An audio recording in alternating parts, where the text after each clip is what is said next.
Why won't let me remove?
Dr. Eric Kelly III and a host of phenomenal speakers from all around the globe for this 7-day virtual event that you don't want to miss. The mission of the Black Business Expo is to raise scholarship money from kids all the way from high school all the way from college. The Black Business Olympics is one of the largest Black business showcases in the world. It is an opportunity for businesses and companies to showcase their businesses globally. We are going to be giving away laptops up to $5,000 away to students. Again, I'm Olivia Appleberry, the founder of 2 Cents Finance and one of the speakers for the expo. I am so excited to see you there. For more info, go to www.blackbusinessexpousa.com or call 919-308-9090 and hope to see you there.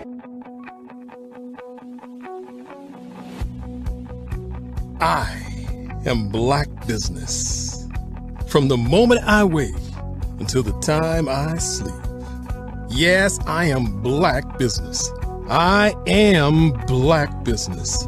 Tell me, are you Black Business? I am Black Business. Do you support Black businesses? Listen, I support Black business because I am Black Business. Black Business Expo, one of the largest business showcases in the history of Black business in the world. The world! Sign up today at www.blackbusinessexpousa.com or call 919-308-9090. I am Black Business. I am Black Business. From the moment I wake until the time I sleep, I am Black Business. I am Black Business. Are you Black Business? I am Black Business. Do you support Black businesses? I support Black business because I am Black business. Black Business Expo, one of the largest business showcases in the history of Black America in North Carolina.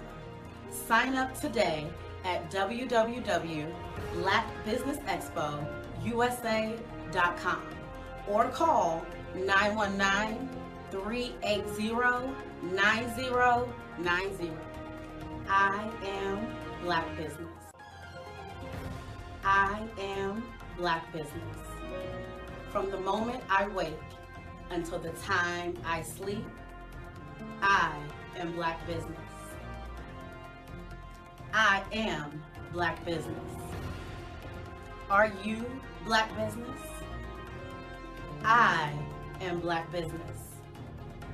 Do you support Black businesses? I support Black business because I am Black business. Black Business Expo, one of the largest business showcases in the history of Black America in North Carolina.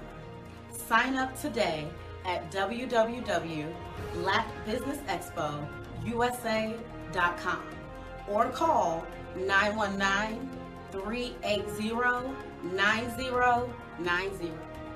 I am Black Business. I am Black Business. From the moment I wake until the time I sleep, I am Black Business. I am Black Business. Are you Black Business? I am Black Business. Do you support Black businesses? I support Black business because I am Black Business. Black Business Expo, one of the largest business showcases in the history of Black America in North Carolina.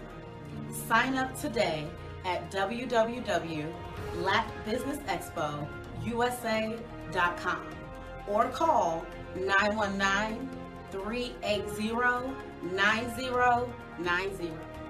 I am Black Business. I am Black Business.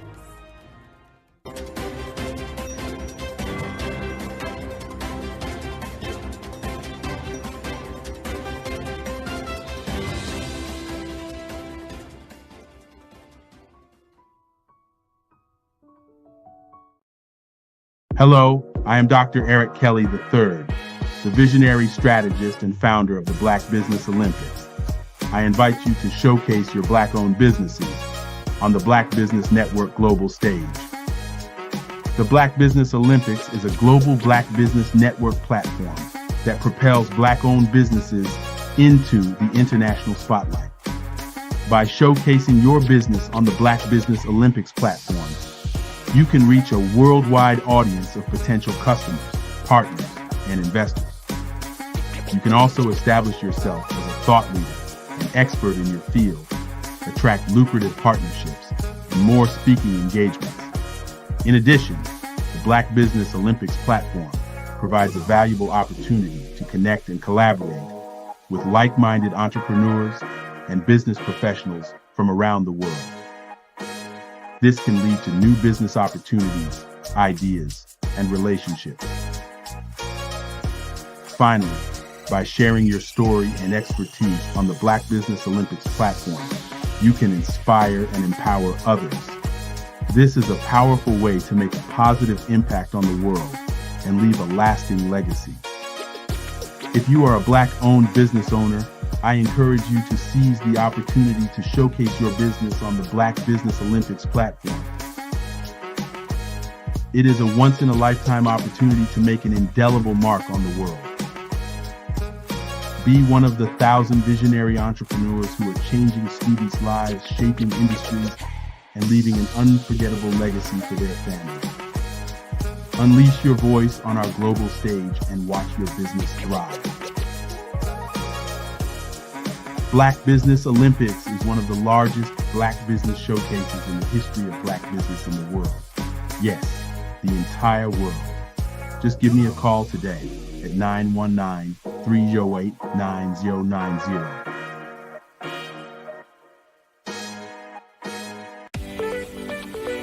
You are in the right place at the right time. The Black Business Network opens again for its Black Business Olympics, a 24/7 broadcast on business, strategies, global branding, social media marketing, finance, advertisement, and much, much more. Featuring the top, most powerful entrepreneurs and speakers and thought leaders from all around the world as they gather together for this phenomenal event. Join the Black Business Network streaming live into the metaverse, STEM City, USA, Black Multiverse, Pod TV, Roku, Hulu, iHeartRadio, Apple TV, YouTube, TikTok, Instagram, Google Podcasts, Facebook, LinkedIn, IBM TV, Spotify, and Twitch. Tune in today and be a part of this amazing movement. The Black Business Olympics welcomes you.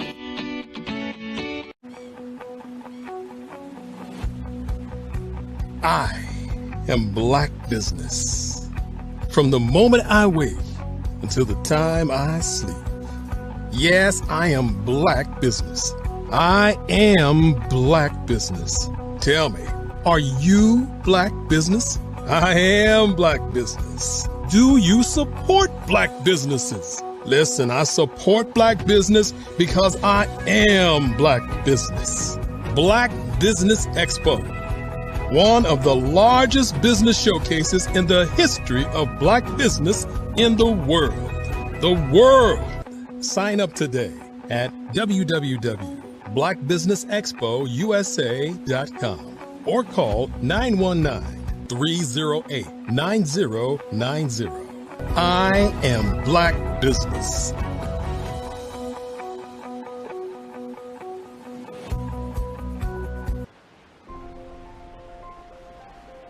What if you could build your own city? A place where every child can find nurturing people to help them achieve their full potential. A place where every adult can access job training support, where health education is abundant, where social justice ruled the land. A place without limitations. Welcome. You have arrived at STEM City USA. It is what every city should be. A safe and trusted community where you find people and resources to help you become everything you are and beyond. STEM City is unlike anything you have ever experienced. It is a digital twin of the world around you, only better. STEM City is about energy and soul renewal. It is more than a digital world. You can almost feel the power of live cultural events, music, and theater. STEM City promises a better future for children with caring mentors and hands-on activities with dedicated tutors to support our youth. STEM City is your passport to a healthy lifestyle with weekly events addressing our community's many issues. STEM City is your financial well-being with helpful information on wealth management, career advancement, job training, and so much more. STEM City is the community you deserve. It is the city where your dreams can come true. STEM City USA, a place in the sky that is accessible to all who reach for the stars.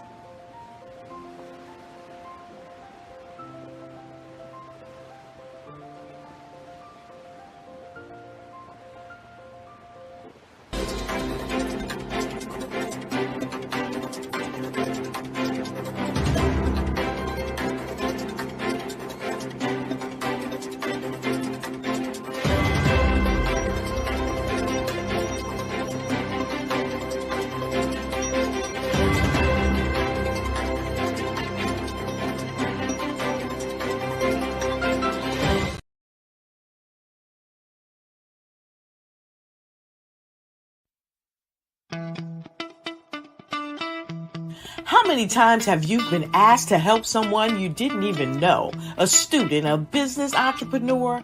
Or did you ever even ask, where did they end up? That business, that friend, that entrepreneur. Well, just maybe they ended up in a gang, bankrupt, homeless, or worse, dead. Maybe they turned to crime, drugs, and alcohol. Did you ever wonder? Did you destroy their dream, or was your life always so easy? At the Black Business Olympics, we started a movement to help students complete. Give them hope and foster success. Help them to leave their dreams of providing laptops, computers, and up to $5,000 in scholarship funds. Today, we ask you to help a student, a business owner, or an entrepreneur to realize their dream by sponsoring them, supporting them, and buying from them. Consider this. With $1.6 trillion in our Black community, we only ask for a small donation for our students, our businesses and our entrepreneurs. And you can change a life today. So I ask you, what are you going to do? Sit on the sideline and watch our students in high school be leaders, miss out on their dream from lack of resources? Or are you going to donate to the movement and change their future and yours as well? Give us a call today at 919-308-9090. Change their life by investing with action to the Black Business Olympic Fund. The Black Business Olympics, one of the largest business showcases of Black business in the history of the world.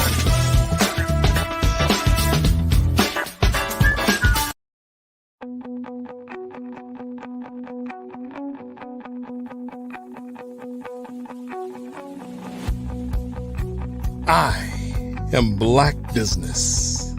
From the moment I wake until the time I sleep. Yes, I am Black Business. I am Black Business. Tell me, are you Black Business? I am Black Business. Do you support Black businesses? Listen, I support Black business because I am Black Business. Black Business Expo, one of the largest business showcases in the history of Black business in the world. The world. Sign up today at www.blackbusinessexpousa.com or call. And good morning, business owners, entrepreneurs, thought leaders, and corporations. Welcome to the Black Business Network. My name is Kimberly Williams, and I am your business moderator for this morning on the Black Business Network. The Black Business Network is a 24-hour business network showcasing Black businesses, business owners, entrepreneurs, and thought leaders worldwide. We have speakers from North Carolina, London, Singapore, Africa, Japan, and cities all over the United States. The Black Business Network is a global community. It's sharing its business knowledge to empower, inspire, and educate businesses about business. This morning, I want to bring to you our first keynote speaker by the name of none other than Alan Thornton. He is an author of Money for Your Mission book and workshop series. He's the founder of the 40-Acre Conference and I Am a $1 Million Dad platform. He's a former enterprise software sales director. He is a real estate investor in single family and commercial. He generated 1 million plus of revenue and over 700 clients with current tech company MFYM Incorporated. His platform is backed by the government officials, corporate executives, celebrities, investors, influencers, and entrepreneurs worldwide. Personally, he sold over 23 million of enterprise software licensing since 2011. He's helped hundreds of organizations find and secure over $28 million in MFYM. He's the Forbes Business Council Top 50 Startups to Watch in 2021, a top accelerator program, and the Top 50 Tech Visionary, Top 5 U.S. Black Tech Companies, a graduate of Mass Challenge, Cordon Academy, a presentation power of Lift Off and Rise Up. I want to bring to you none other than Mr. Alan Thornton.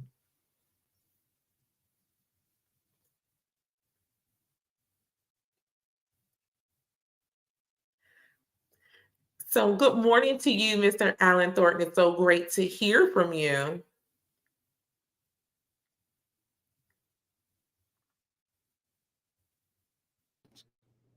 Okay. Looks like I was in a Chinese movie, right? So no, I first and foremost want to thank you for being here and having us on this global stage, which is always an honor and a pleasure. So thank you for that eloquent introduction. Great, no problem. I look forward to hearing all that you have to share. I want to let you know that genius is coming, and I will see you on the other side. Excellent. Thank you so much. And I want to share a few things with you, share some thoughts and ideas with our time today. Although it may not be long, it will be impactful. So my name, as Miss Kimberly Williams so eloquently stated, is Alan Thornton. I am the founder of the 40 Acre Conference, which is the largest conference in the world on MLK and Juneteenth. And want to share, we're going into the new year. So a few of you are thinking about your big goals, your big dreams in the new year. And you say, well, once this new year gets around, we'll start. So I'm going to give you 3 different points that we can talk about to get your new year started right. The first one is manifestation, but manifestation execution. The second one I'm going to talk about is making your goals a reality with your niche. And then the last one is the connections that you keep will help you get the currency that you want. So let's talk about manifestation. And this is big, and I'll tell you a little bit about my journey. Most of you may think, hey, manifestation, it's like some hocus pocus stuff, right? But I can tell you since the beginning of time, and I read a lot of different books. I'll drop a couple books in the chat. And through the duration of this, if you hear some thoughts and ideas that you'd like to be a part of, we have the largest conference in the world on MLK and Juneteenth. And if that's something you would like to be a part of, type legacy in the chat. And I also want you to remember that you can text legacy, and you'll hear me say this a few times throughout the duration of our time together. You can text legacy to 888-111, and you'll have a special opportunity to join us either virtually or in person. So talking about manifestation, there's a couple books, and I'm gonna drop book links. My goal in this time is to give you maximum value. So there's 3 books that really have changed the landscape of entrepreneurship as a whole, not only African-American entrepreneurship, but just globally in every race, in every nation. These books that I'm about to tell you have sold hundreds of millions of copies globally. Number one is, and this is my favorite book, is Think and Grow Rich.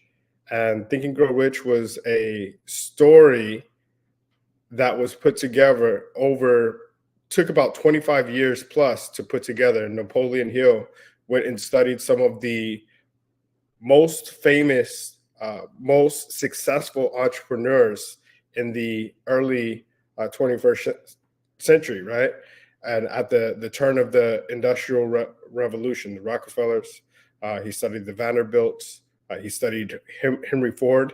And what he found is there was a common set of traits throughout them all. And I'm backing up this manifestation theory with the facts and the evidence of it actually coming to fruition from successful entrepreneurs that have came before us. So what he found is each one of these men that were highly successful knew they were going to be successful before, not necessarily knew that they were going to have a straight path, but they wrote down exactly what they wanted.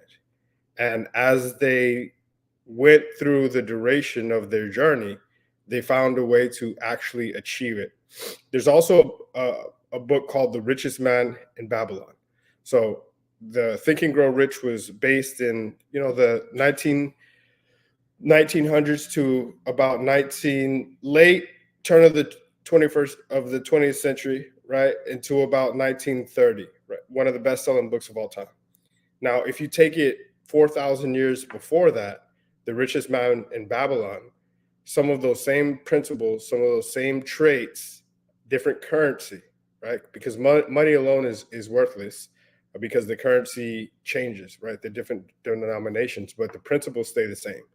And throughout manifestation, one of the richest people in the world, King Solomon, and it talks about how he believed, and he had something that was more important than anything else, and that was wisdom. And he gained that wisdom through experience. He gained that experience through making good decisions. He made good decisions because he made a lot of bad ones before that. And so did his father before that. If you know the story, won't get too deep into that, but each one of these historical figures since the beginning of time have used manifestation And not only that, and we'll go into actual execution, but knowing what you want, and more importantly, knowing why you want it, is going to be important for you to have the best new year that you've ever had before. In 2024, people say, yeah, well, once I get all my ducks in a row. I remember I run every single morning and listen to either Les Brown or Eric Thomas, and Les Brown talks about getting your ducks in a row, right? Once I get all my ducks in a row, once I get everything taken care of, I'm going to really start moving. But he said, you ain't ever going to get all those ducks in a row. So the time is now, right? Tomorrow, yesterday's gone. Tomorrow's not promised. That's why they call today the present. So what we really need to do is have a sense of urgency in our execution to do it right now. Another book is called As a Man Thinketh. And this is so powerful because it's kind of a mixture of the two, the Think and Grow Rich and the Richest Man in Babylon. As you think and speak those that are not, those things that are not, as though they are, eventually they'll be. Whatever you focus on really magnetizes.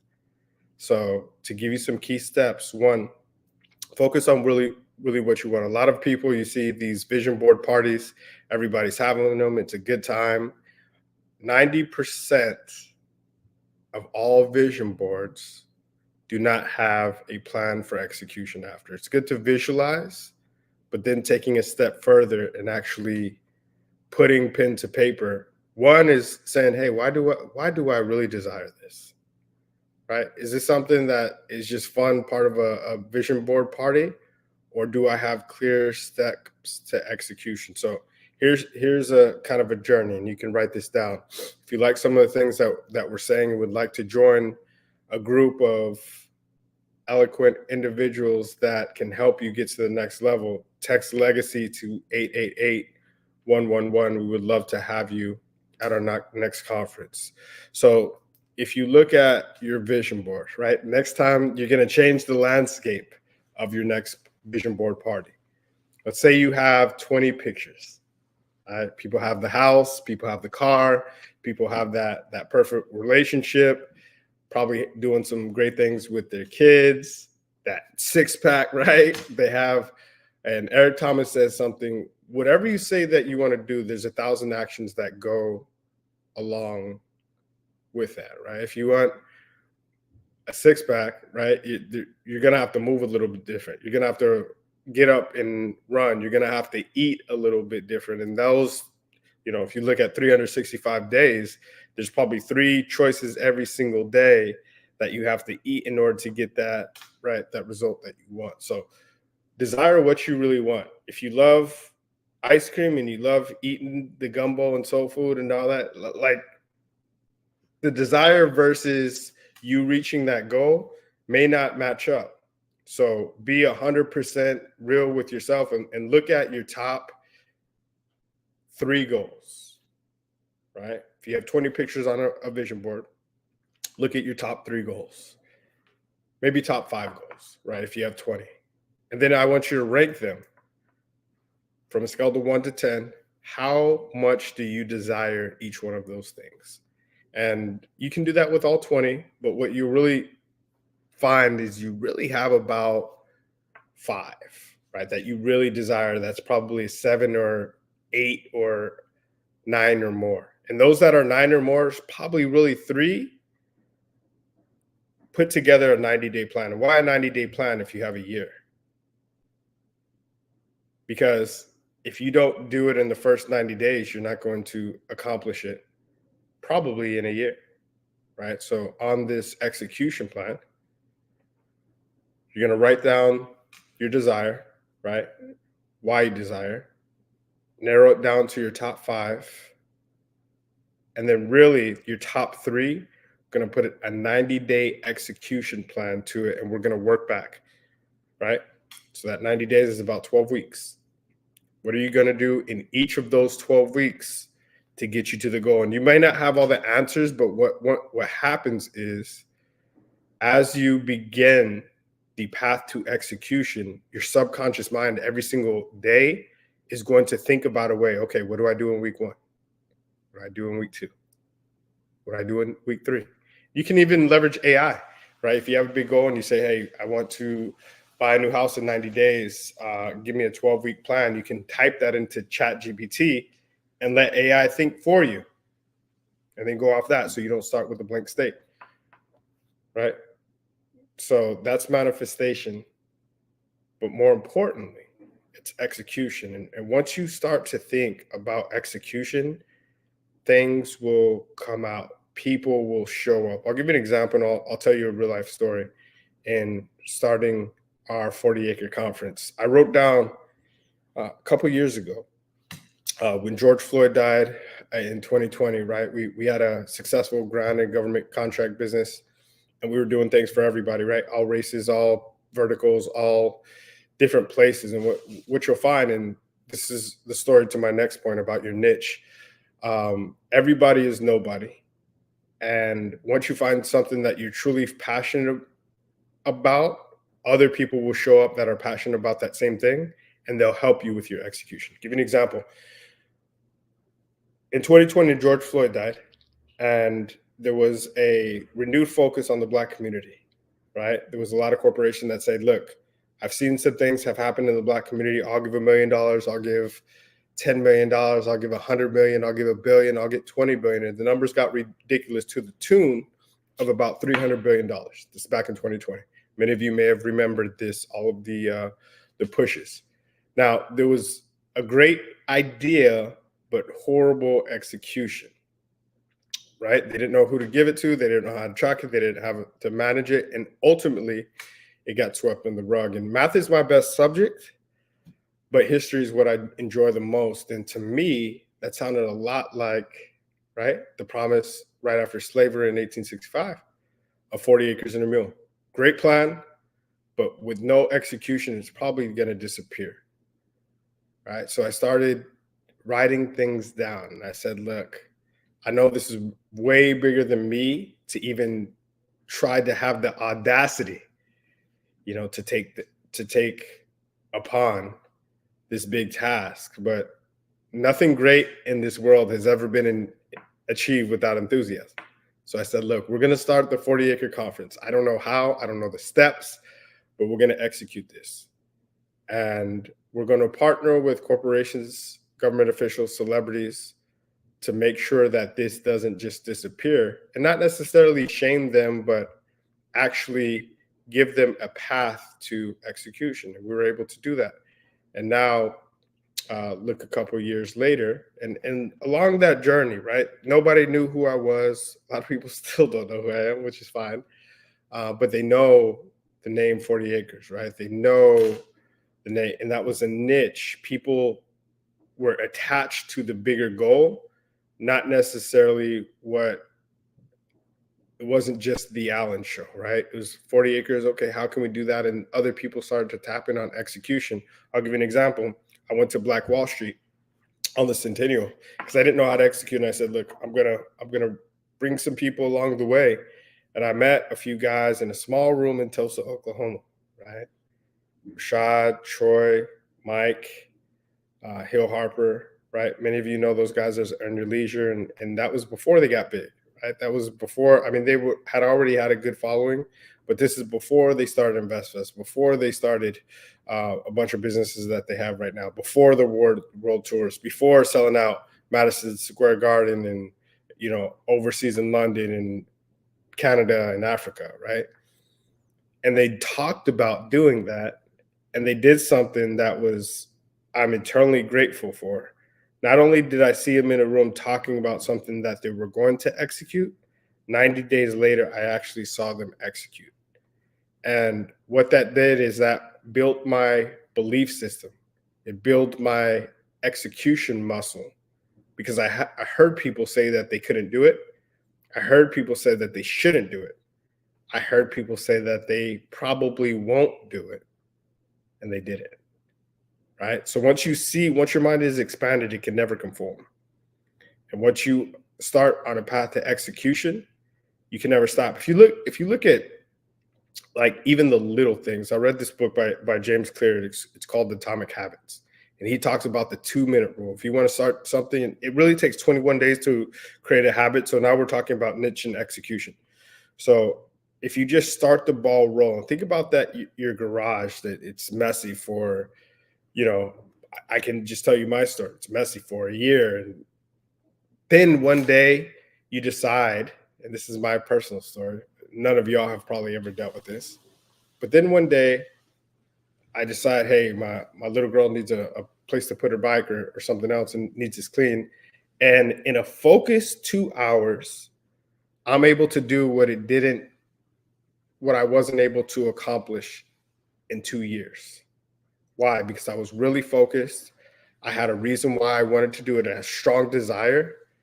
And then I put execution in place. Not that I didn't have the skills to do it. So I say that to say, right? Write down a big goal that actually scares people, but then put a path to execution, and then really find your niche. So I'll give an example of niches. Some of you understand there's a lot of different things out there. And my little girl, she loves, since she was a little kid, many of you do the elf on the shelf, right? And I remember watching Shark Tank, and elf on the shelf has become a huge business, right? $100 million business. And then there was this gentleman, I was watching Shark Tank, and he said, well, man, I'm Jewish, and we don't really celebrate Christmas. And he literally copied and pasted that same model because he tried to partner with them at first and they didn't want to partner. And he created this thing, right? If you know from Hanukkah, it was called Minch on a Bench. Exact same model as Elf on a Shelf, but for the Jewish holiday, and created a $10 million business, right? Just with that niche. If you think about a doctor, right? There's a lot of different doctors out there, but the specialists make the most, right? The anesthesiologist, the brain, all those different specialty doctors. So whatever your niche is, now that you have manifested and wrote down and have a strong desire, know exactly what you want, get really focused on whatever your niche is going to be, right? Could we service everybody and do everything? Yes, but we're very focused on the Black community on MLK and Juneteenth. If that's something you'd like to join us, text Legacy to 888-111. That's important. The niche is important because just like gyms, right? There's a lot of, this last week I was at the Beast Mode Games, which is like a CrossFit competition. And there's a lot of different gyms out there that specialize. Hey, we specialize in trainers that specialize. We specialize in corporate wellness, right? We specialize in helping athletes that have retired, right, stay in shape. We focus on pretty girl fitness, right? And you see all these different gyms and niche thing, all that do the same thing, but they attract a different type of clientele because of their messaging. So whatever it is that you do, get really clear, and you can always expand. People say, oh, but I'm missing out on XYZ. If your message isn't clear, you're going to miss out on XYZ anyway, because you just look like everybody else, or you don't make people get off the road.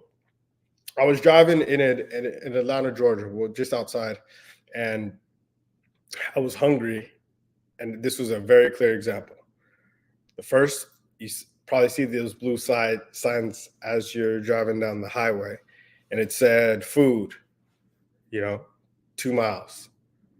Food, right? Didn't really make me get off the highway. And then you see the different types of food. Do you want Chinese? Do you want fast food? Do you want barbecue? And there was this soul food restaurant that I never saw. Okay, they put soul food on the sign, right? But we're in Georgia. So I go out there and I get off the highway because it spoke to the exact type of food that I wanted at that time. So you got to make people get off the highway, and your niche is going to do that. I'm going to give you a framework. And this is one that I didn't create. Just like Eric Thomas, I watch Eric Thomas and listen to him every single morning. He said, most people in life are lazy, right? You can beat half the people just by showing up, even if you have average skill, because you can have phenomenal will and be very focused on what you want to do. And not to say or take anything away from everybody else, but once you find your niche, you can become the greatest at what you do and the best in the game. You know the way to become the best in the game? Make sure nobody else is playing it, right? And you can do and have your niche. You can be the best soul food place in Macon, Georgia. That's off Highway 69, right? Nobody did it better, right? Because you're the only one there. You could do that same thing with your niche. And so many people say, wow, we're excluding people. No. I'll give you the Facebook example. And I remember one of my mentors told me this. He said, Alan, look, you grew up, you're around the same, right? I'm 37, around the same age as Mark Zuckerberg, right? I graduated at the same time, went to college at the same time. And I remember when Facebook first came out. Now, I feel like an OG, right? Like, this is off topic. So I was at the basketball court the other day playing ball, and somebody say, hey, man, hey, Scoob, good shot. I'm like, Scoob, who's this talking? Oh, dang, I'm 38 now. But that's another subject, man. Never thought you'd be on the other side of life, but that's funny. I say that to say the Facebook example, back on track. When Facebook first started, they focused on college students. Right now, could they service everybody? Was the platform big enough? Was it mature enough to service any type of person? Yes. But what they were able to do is really focus on a niche that wasn't being served, right? Really focus on the people where the platform could grow the faster. It's called land and expand. I sold enterprise software for a while. That's what we do. Like the easiest core product, the highest amount of efficiency with the least amount of effort and the most amount of impact, we would sell that first to land. And then you expand. So if you look at Facebook, they built their marketplace very fast because they really focused, even when there was other giants that had a lot more traction than they did. Like at that point, MySpace was killing it. But Facebook came in and really focused on a niche and just expanded so quickly. And that niche not only expanded, they had parents. They were connected to all the other people that they wanted to get to. And what happened is they blew it out the water. They went public and, they crushed their competitors because they focused. They had laser focus, they had strong desire, and they ran hard, like hard, right? So if you can do that same thing in whatever your niche is and really focus on what the desire, because the desire is going to get you up out of bed in the morning. The desire is going to keep you going and say, oh, okay, I'm doing this. Why? When you have adversity, it's going to get you over that hump and tell you I will until because of this. Not just because it's a nice to have. No, I can, I will, I must. Come on, Dr. Kelly, you know that. I can, I will, I must. And then people, once you have your niche and once you have your manifestation, your strong desire, you're going to find people that will help you execute. One, because people can really focus. I was watching the reel the other day with Kobe, one of my favorite players, and he said, he used to hang around people and he could tell if people were unfocused or distracted, and he just couldn't gravitate to those people, right? And your energy and your vibration, your frequency will start to attract what you are and what you desire to become. So if you're focused on execution, you know what you want, you know why you want it, and you're on that path to execution with whatever your niche is, you're going to start to attract those people. I'll tell you, at the end of 2020 or the end of 2021, we were launching our MLK conference, and we had all kinds of barriers, and they canceled the parade, and we're going to do some things with the parade, and pandemic was coming back, and I was just on a path to execution. And shout out, and I got to eternally grateful for this gentleman.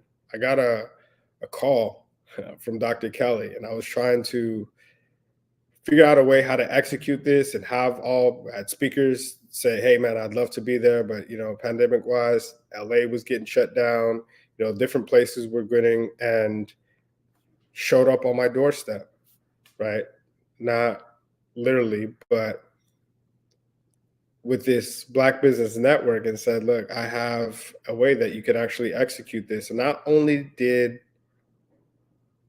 was I able, through the help of people that showed up like Dr. Kelly, to execute, we got on a path that was bigger than we ever believed, thought, or imagined.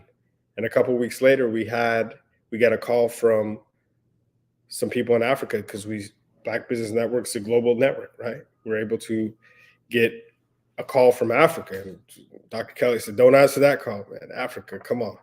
Like, what do we doing here? It sounds like so I hung up at first and I said, you know what?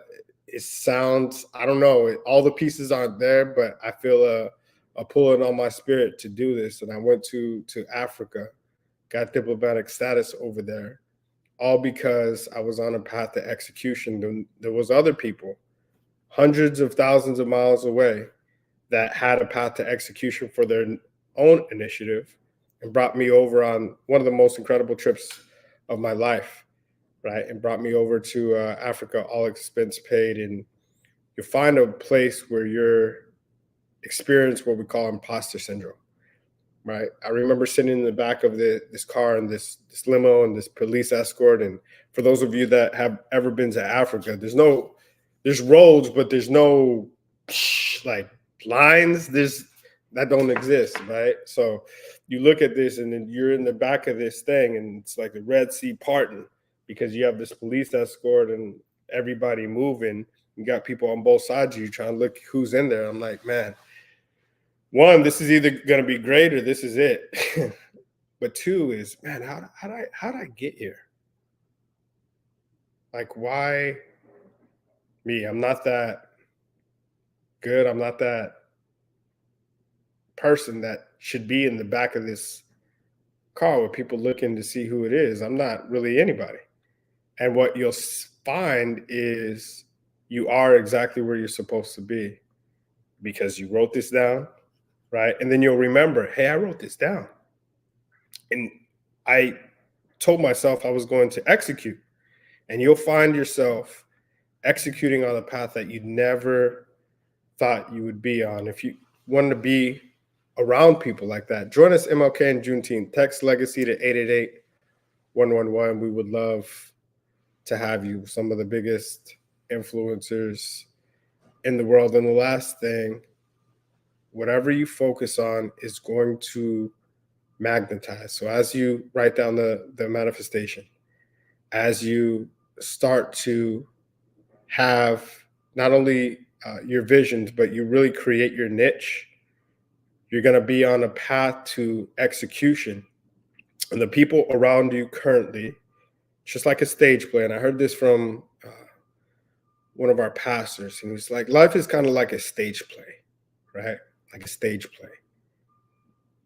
There are people throughout the duration of this play that play different roles, and everybody that's on this play may not be there. The same people that are in the beginning may not be there at the end, even though it's a great play, right? Because there's a lot of different people in this play that makes up this play of life that play different roles. They may play that role and be very good at that time, and then in a certain instance, it's time for them to go. And sometimes that happens in your life. And when you get to different parts of your life, there may some people that stay, and there may people that go. Everybody plays different roles. And the good thing is, I hope and you hope that you stay till the end of your play, right? So know that the connections around you, if you're not where you want to be, whatever you do, whatever you wrote down, whatever you think about, whatever you dream about, whatever you truly desire, start that path to execution, which is important. Write out, get laser focused. Write down your niche. Don't go after everybody, because everybody is nobody. And whatever you're going to do, and then get around the people that do have exactly what you want. So if you want to be a 5-star athlete, hang around with 5-star athletes before you're a 5-star athlete. If you want to be the best truck driver that there's ever been, go hang around great truck drivers and go take notes. If you want to have one of the greatest conferences in the world, go hang around somebody that's created the greatest conference. If you want to be a millionaire, go hang around with real estate millionaires, right? If you want to be a tech giant, go seek a tech giant and go get some time with them. What you'll find is the people, there's a self-limited belief that we all have that, hey, the people that are really successful, they don't want anything to do with me. And it's actually the opposite. The people that are not really successful, they'll push you off because they don't want you to be more successful than you, right?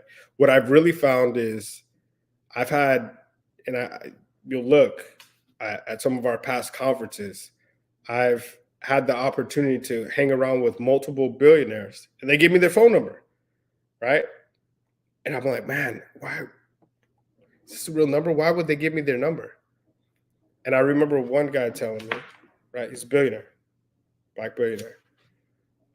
He said, Alan, you wouldn't believe when somebody says they want my help or somebody said they want mentorship, I will give them my number. I've probably given out my number hundreds of times. And you are one of the few people that actually call me back, right? This is a billionaire with a B. So the fortune is in the follow-up. Once you figure out exactly the crowd that you want to hang around, follow up with them, right? Send them not only an email, send them a video message, right? You're going to say, y'all thought I was going to say postcard. Yeah, we don't do that anymore. But that's fine. That's old school, right? A handwritten note, but send them a video message, right? Hey, happy Easter. Hey, happy birthday. Merry Christmas. A video message. Everybody gets text, right? Everybody gets inbox message in the DMs. But if you don't know how, there's a platform called Loom or Zoom. Do it however you want, but take it on your phone, text it to them, send a video message just to say thank you. You know, give them gratitude, and you'll set yourself apart from a lot of people, because the people that are, what I found, that are really successful, they may not have the quantity of time that you're looking for because they're really busy and that's why they're successful.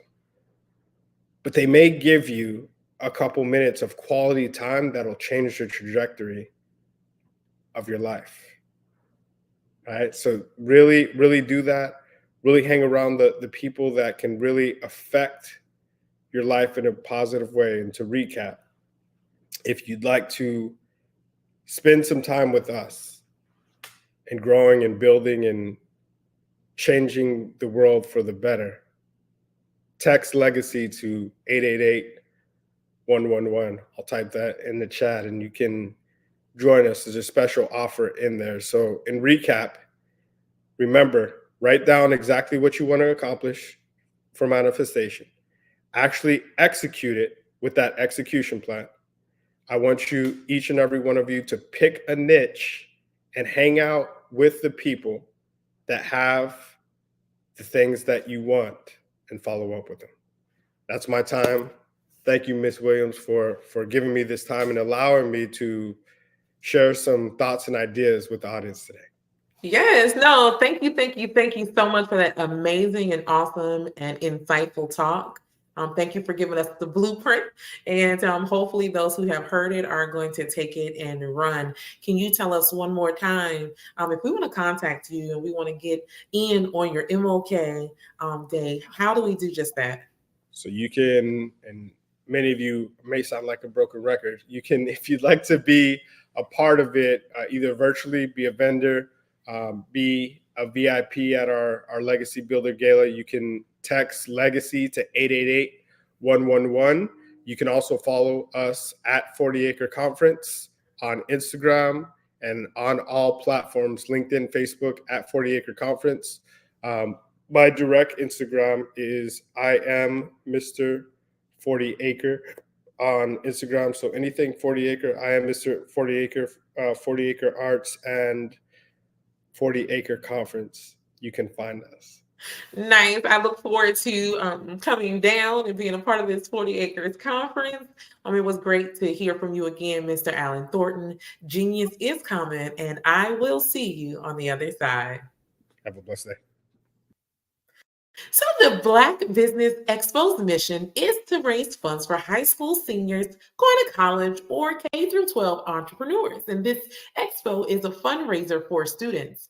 You may go to www.blackbusinessexpousa.com to donate to the scholarship fund.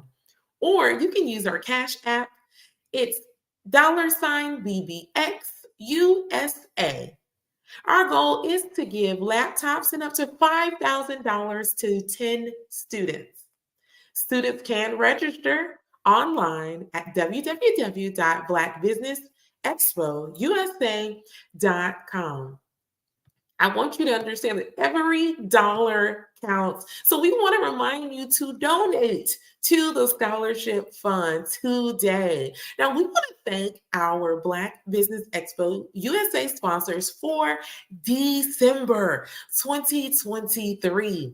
And they are North Carolina 100, Moody Capital Partners, Suede Soul, Lotus Roche Coaching and Training, Carolina, Virginia Minority Supplier Development Council, the Step Management, BHS and Associates, 5-Star BBM Media, Margie McLean Foundation Incorporated, Hello LLC, Genius is Common, Earth Essentials, Milani Shani Global, Executive Women's Success Institute, The Quality Coaching Company, Superwoman Business Services, Creative Force Studios, Lee Entertainment, Artistic App Design, and the Black Business Expo USA.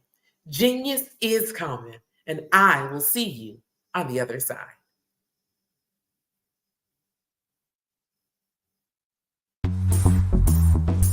Attention all entrepreneurs and companies. Are you looking for reliable and efficient virtual assistants and back office support to help you manage your business tasks? Look no further than Superwoman Business Services.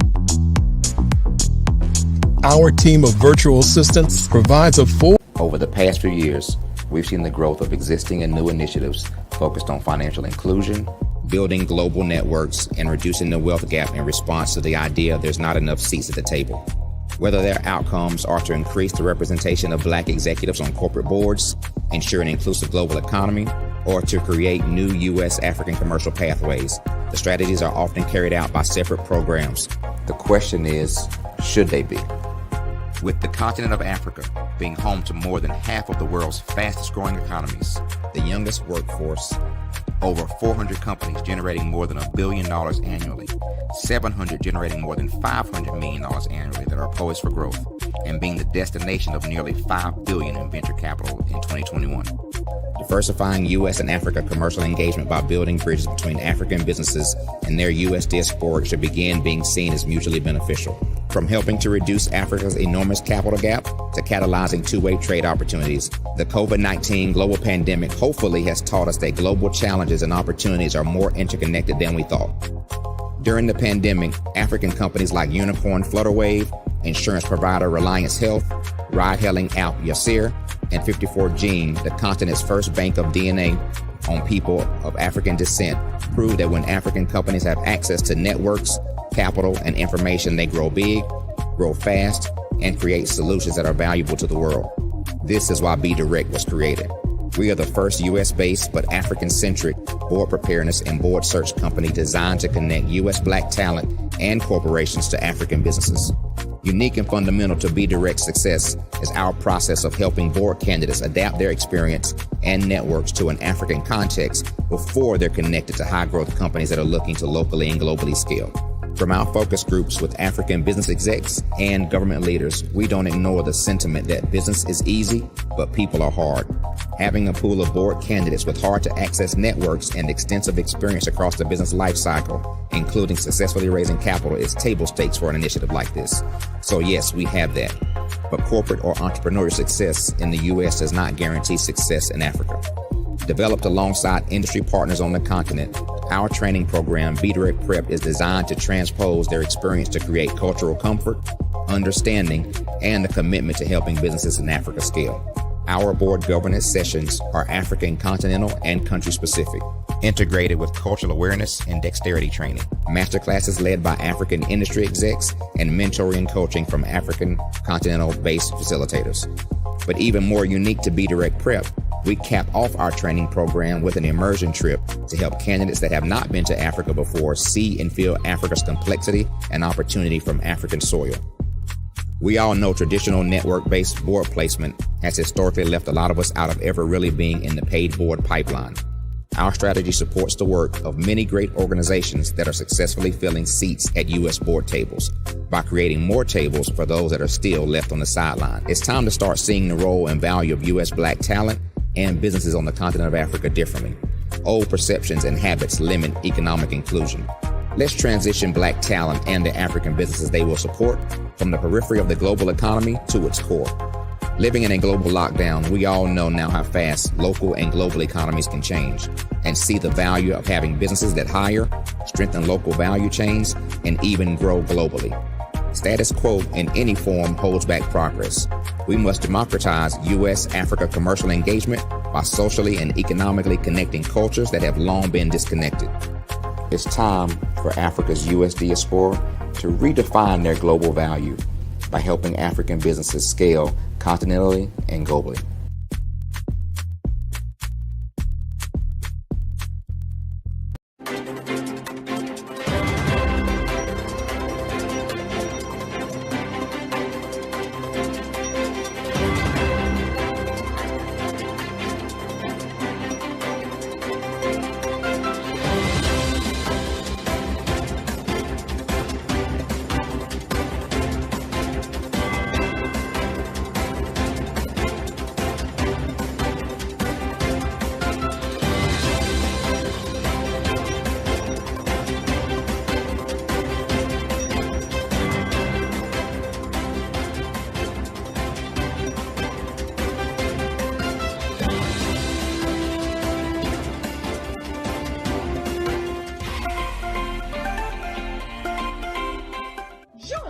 Dr. Eric Kelly III and a host of phenomenal speakers from all around the globe for this 7-day virtual event that you don't want to miss. The mission of the Black Business Expo is to raise scholarship money from kids all the way from high school, all the way from college. The Black Business Olympics is one of the largest Black business showcases in the world. It is an opportunity for businesses and companies to showcase their businesses globally. We are going to be giving away laptops up to $5,000 away to students. Again, I'm Olivia Appleberry, the founder of 2 Cents Finance and one of the speakers for the expo. I am so excited to see you there. For more info, go to www.blackbusinessexpousa.com or call 919-308-9090 and hope to see you there.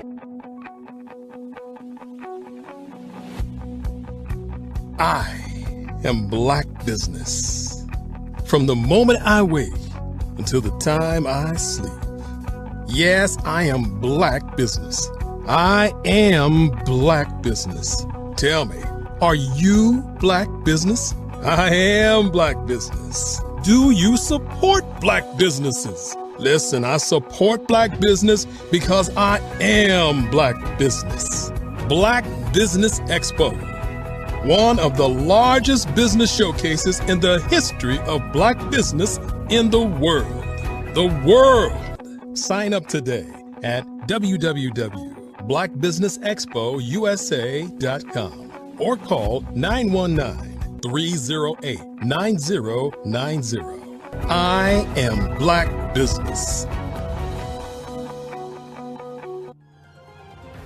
I am Black Business.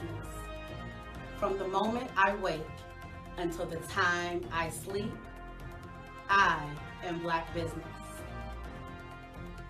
I am Black Business. Are you Black Business? I am Black business. Do you support Black businesses? I support Black business because I am Black business. Black Business Expo, one of the largest business showcases in the history of Black America in North Carolina. Sign up today at www.blackbusinessexpousa.com or call 919-380-9090. I am Black business. I am Black business. From the moment I wake until the time I sleep, I am Black business. I am Black business. Are you Black business? I am Black business. Do you support Black businesses? I support Black business because I am Black business. Black Business Expo, one of the largest business showcases in the history of Black America in North Carolina. Sign up today at www.blackbusinessexpousa.com or call 919-380-9090. I am Black business. I am Black business. From the moment I wake until the time I sleep, I am Black business. I am Black business. Are you Black business? I am Black business. Do you support Black businesses? I support Black business because I am Black business. Black Business Expo, one of the largest business showcases in the history of Black America in North Carolina. Sign up today at www.blackbusinessexpousa.com or call 919-380-9090. I am Black business. I am Black business.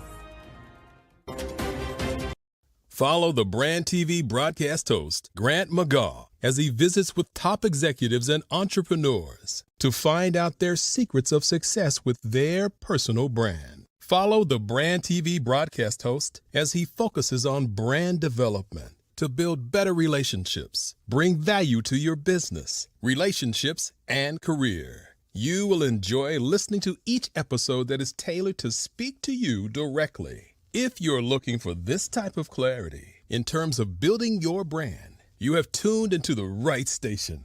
Each episode will help you to shape a conversation in the 5-star BDM network of 20,000 professionals and become a springboard for your corporate engagement and business opportunities. Each guest will frame their story in the areas of personal branding, business development, career development, financial empowerment, and technology innovation.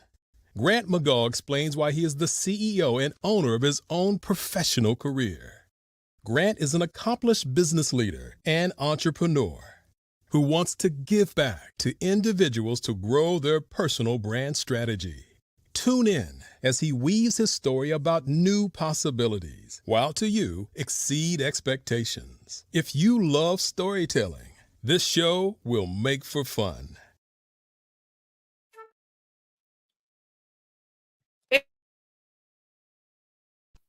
And good morning to you, business owners, entrepreneurs, thought leaders, and corporations, and welcome to the Black Business Network. I am Kimberly Williams. I'm your business moderator for this morning on the Black Business Network. And the Black Business Network is a 24-hour business network showcasing Black businesses, business owners, entrepreneurs, and thought leaders worldwide.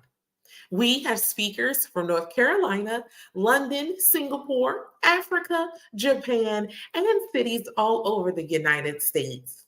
The Black Business Network is a global community sharing its business knowledge to empower, inspire, and educate businesses about business.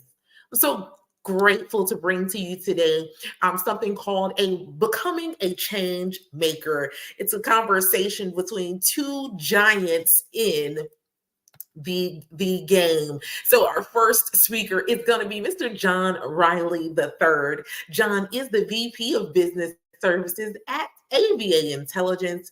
He has over 23 years of experience in the software application space, working for companies like Oracle and SAP. He has primarily worked in the consulting service sector, assisting organizations with their software implementations, business process changes, digital transformation initiatives.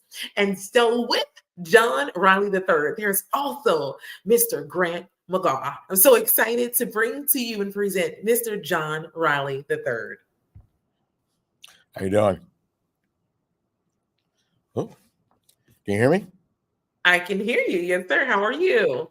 You know what? I could not be better. How's it going today, Kimberly?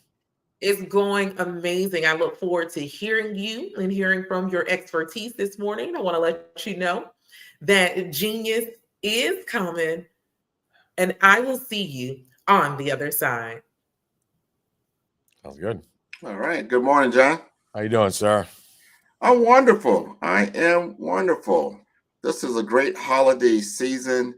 It's a time to give back, to give freely, and to give generously. And I appreciate you giving generously during your time. And here at the Levon Center of Innovation, which you are part of the Levon Cyber Range, I want you to tell our listeners, our audience out there, I mean, not too many people are exposed or understand what a cyber range actually is. No problem, Grant. I mean, it's something that's becoming more and more needed as you understand what the cyber attacks that have been going on. So Cyber Range is really designed to help organizations, one, to come get cyber training awareness of understanding what a cyber attack is, how it affects them.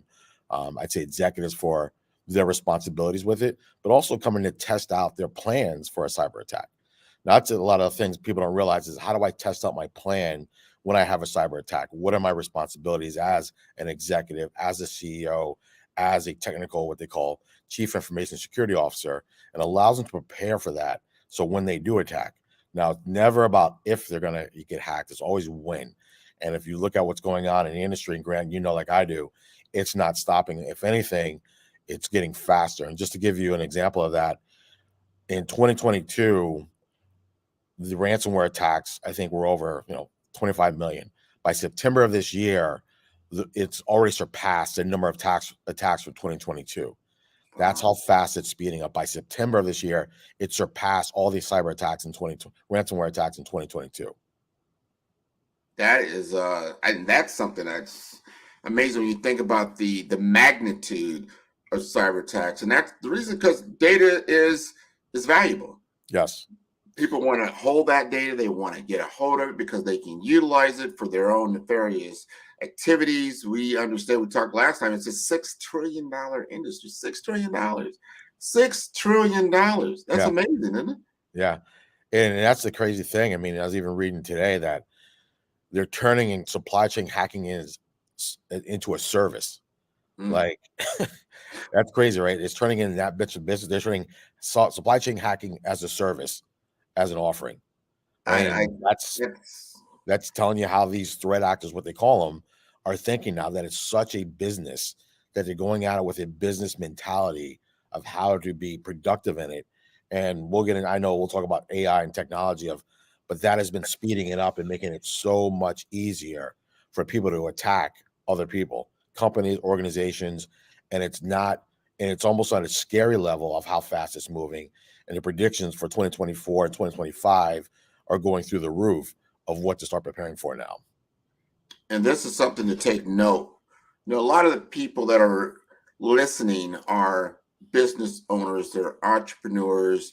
They have infrastructure.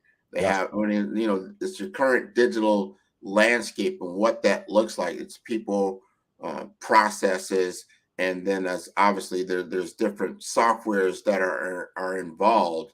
You help people to understand what will happen during a crisis, during an event. Just to say, it's like right now, everybody's kind of enjoying the holiday season.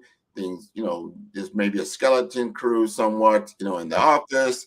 And then this is the time where people are kind of like, all right, yeah, I get this, silly email that came in. Oh, this is cute, and then they click on it.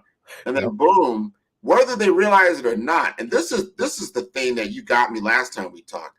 Sometimes these payloads are in your system for years, a couple of years before they activate them. And then once they activate them, then they go around getting your proprietary information. Talk to us a little bit about that.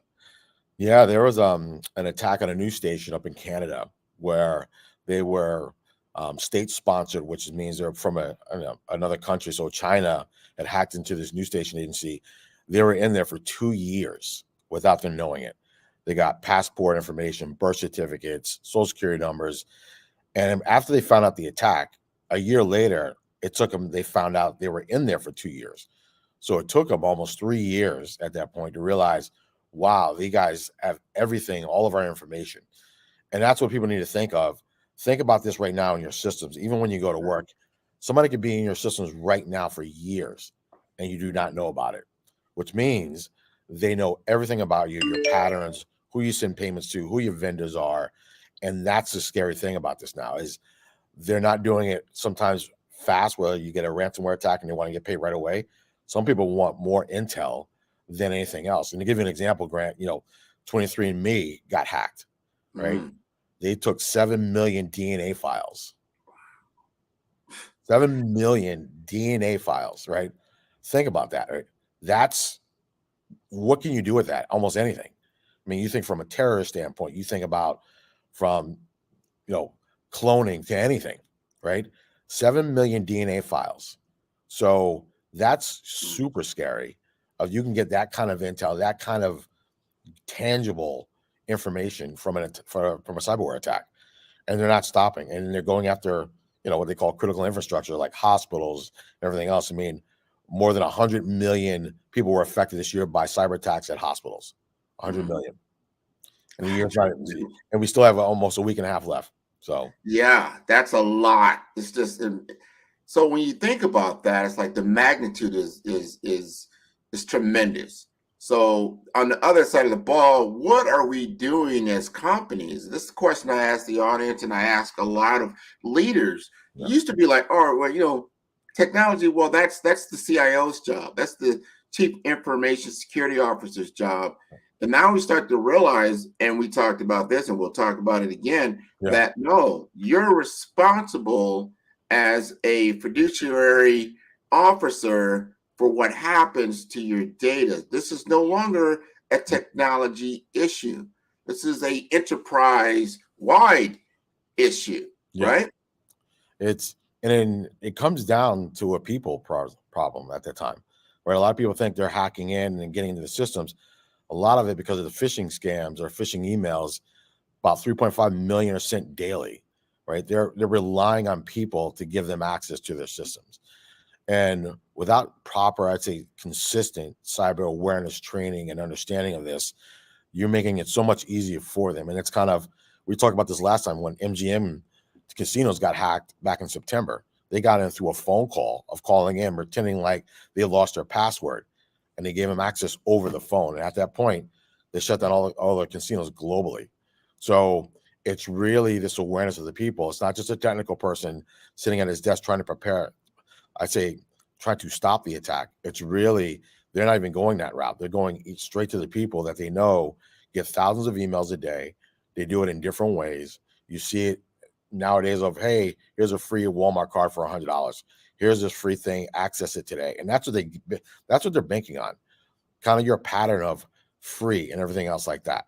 And once they know that, once they've researched that, and they'll watch organizations' buildings and see people's lunch patterns, right? Seeing where they're going to lunch, everything.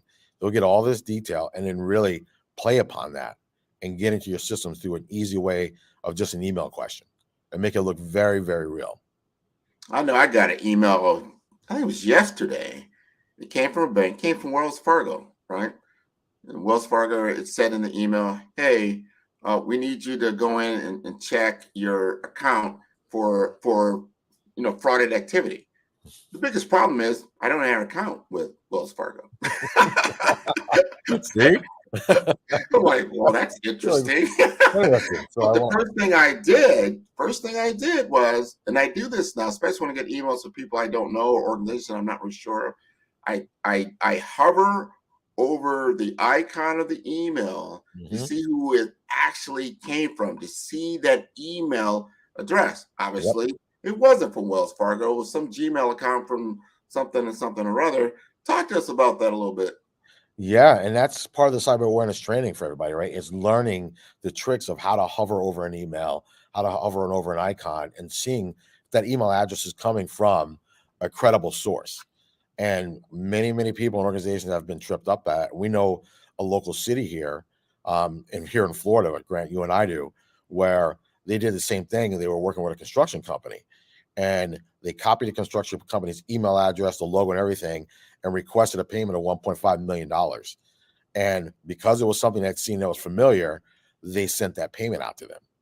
Now, easily, I mean, you got to realize if they're always getting emails from this one organization, it didn't seem like it was anything out of the ordinary. But they were that slick that they changed the email address by one letter and got them to send that payment. And that's how they're doing it. They're really becoming very sophisticated in how they're doing it, of even hovering over it, but they have it so similar that if you look at it real quick, it's an easy thing that all of us can easily make that mistake if we're not paying attention to it. 100%. That's the thing.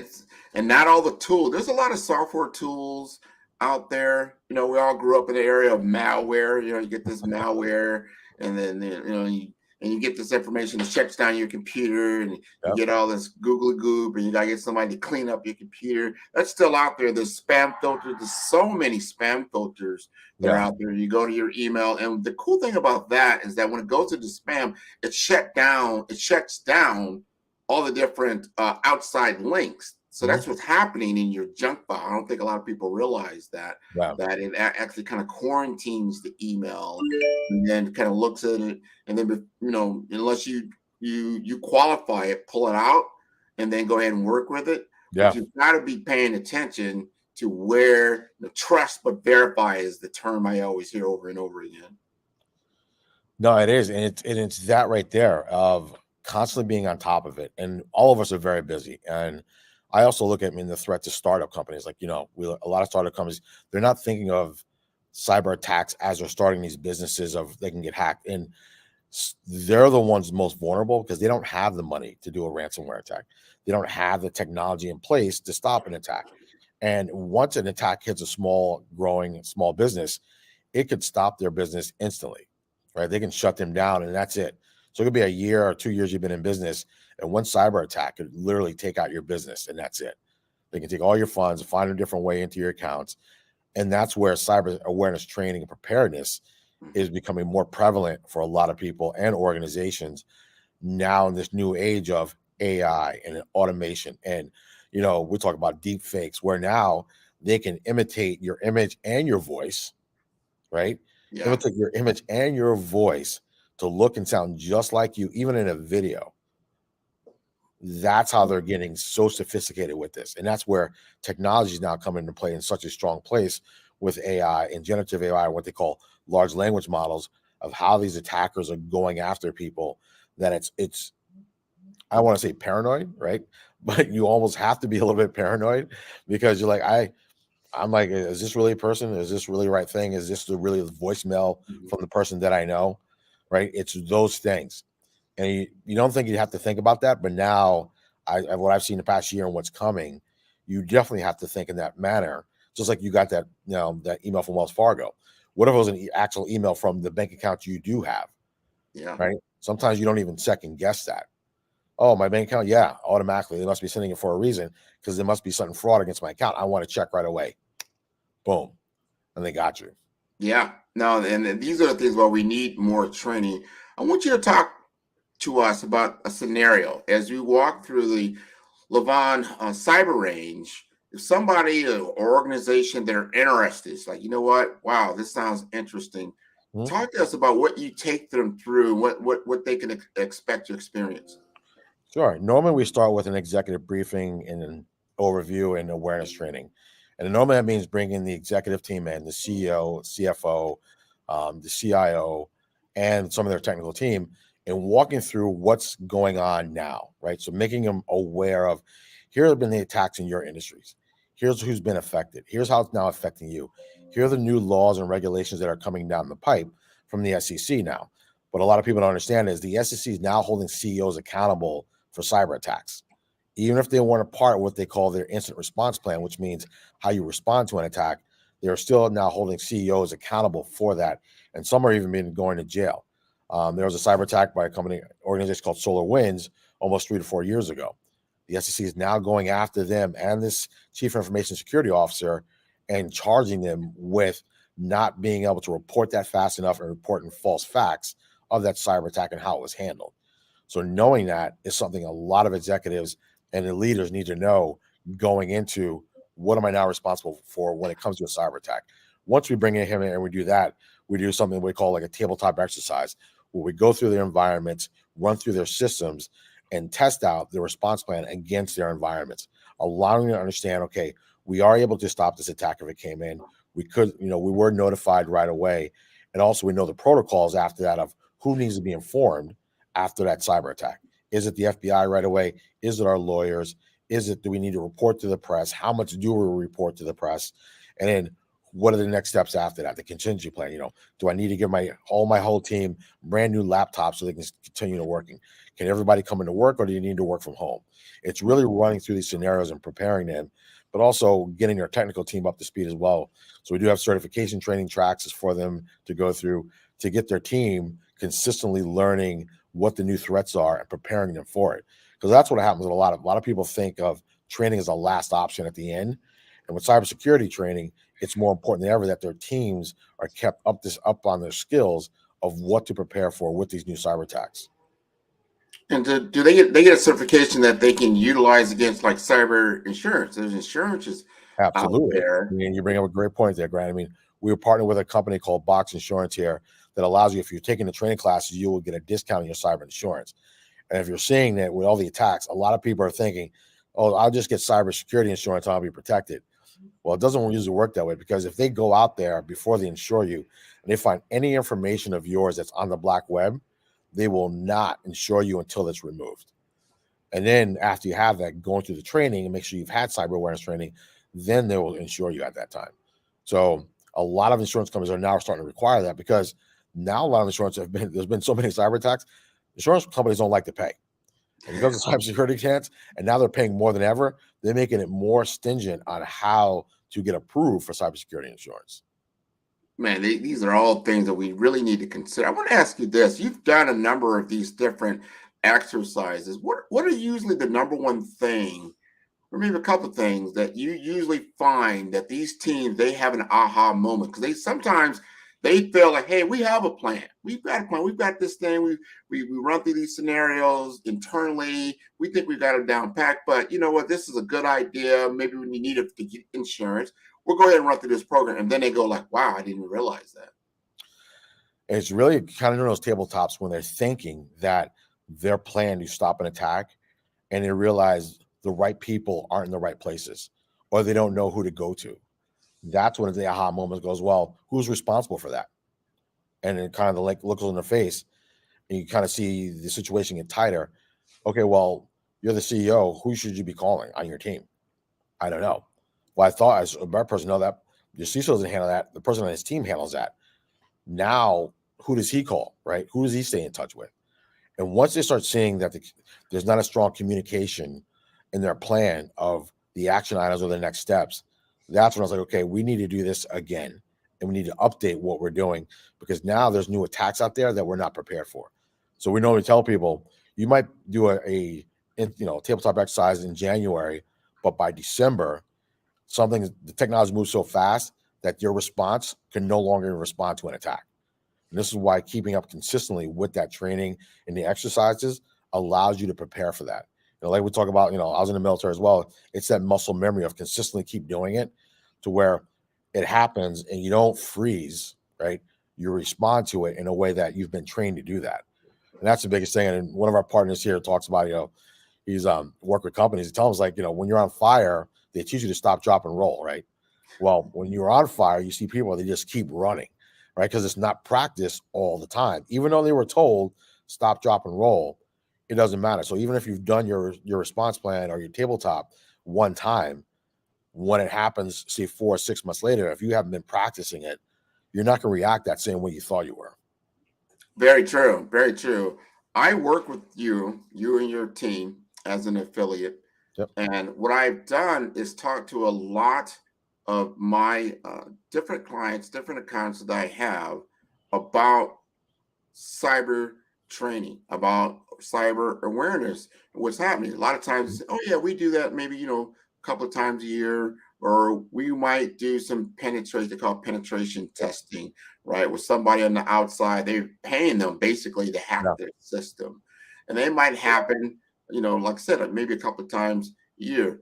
What we're finding is that the frequency of cyber attacks and their tactics are changing daily. So if you are having these kinds of awareness training only once or twice a year, you're already way behind, because these nefarious actors, they're learning all the time through AI algorithms. It's like, you know what? They understand how to do this. Wow. You know what? Let's go at it this way. Yeah. Let's go behind it this way. And you haven't even trained on anything like this, and then you get hacked. And that's it, right? It's thinking, oh, well, we've always done it this way, right? We've always just gone into a conference room. We go through a checkbox of, yep, that's my role. That's my role. Yep, that's your role there. And thinking that that's going to be the case. Well, I always call it, when military background, when rounds are coming down range, that piece of paper is not going to be anything you're going to refer to, right? You're going to be, what do we do? What do we do? And even though you thought you were prepared for it, you really didn't prepare the right way you should have, or consistently enough to be able to respond to it in a way that can address that challenge.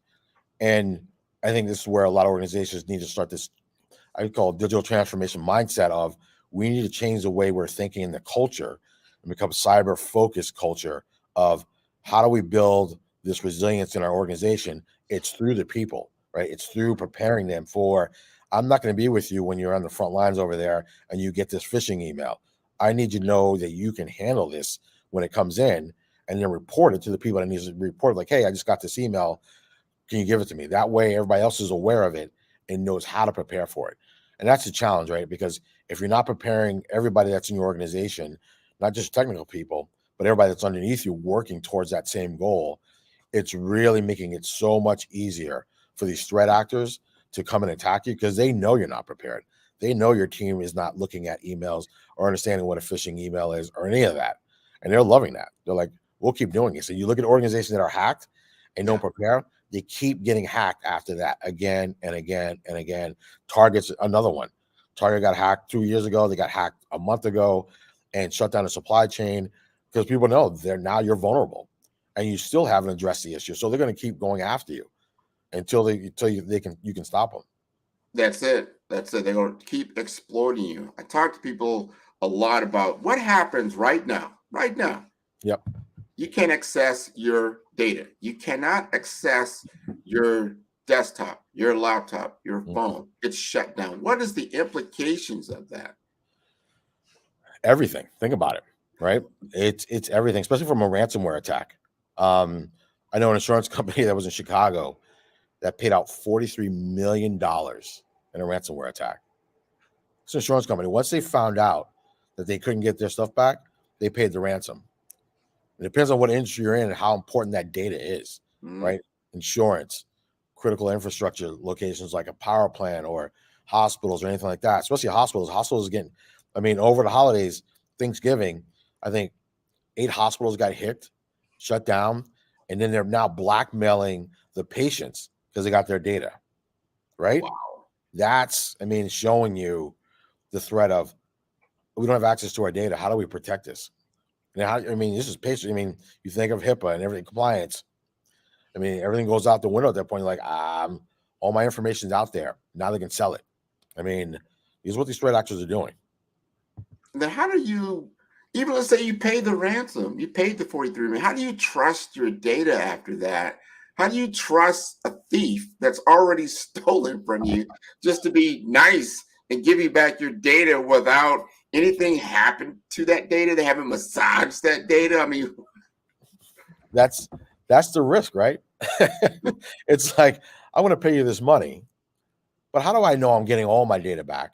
And people that have known to pay the ransomware have gotten their data back, and it's all everywhere. It's just all over the place. So it's not even a challenge. It's not intact. So yeah, you got your data back, but then you can't even, maybe it's not even usable or not. Is it 20%? I mean, it's a mess, basically, what it comes down to. Yeah, it's a mess. I mean, and that's the risk, right? I mean, once they get your stuff and they can give it back to you, but it's not going to be an easy process. It's not like they're giving it back to you in the same format that they stole it.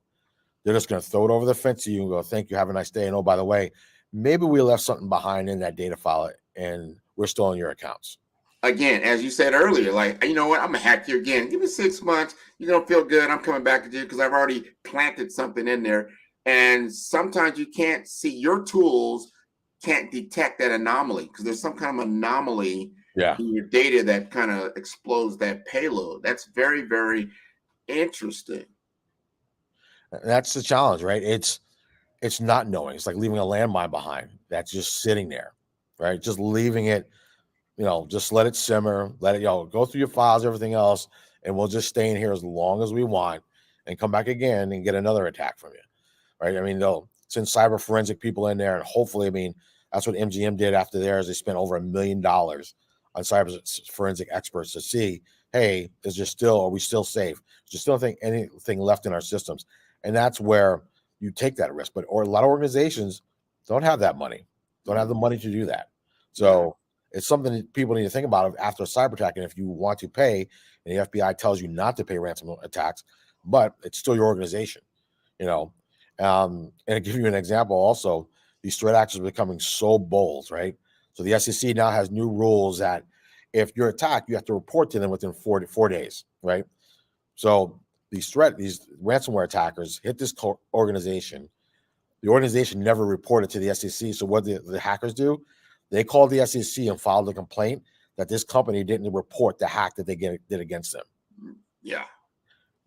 Yeah, you got it. And that's the thing. Once you're in their noose and then you're in their crosshairs, it's hard to get out. One thing I like about the Levon Center is that the forward thinking. Your cyber range is located within the Levon Innovation Center. Yes. It is located on the NSU or the Nova Southeastern University campus. And you've got relationships on a government level, an academic level, an enterprise level, a startup level. So you get a lot of exposure, and then you're able to help these organizations. Does the cyber range give, like, I don't know if you call it a guarantee, but what is the expectation as they get through your program that they're going to receive? It's not necessarily a guarantee, but it's more they'll understand right away how important it is to consistently keep up with that training. I mean, Grant, I'm in the cyber range right now. You can see with my background, everything like that.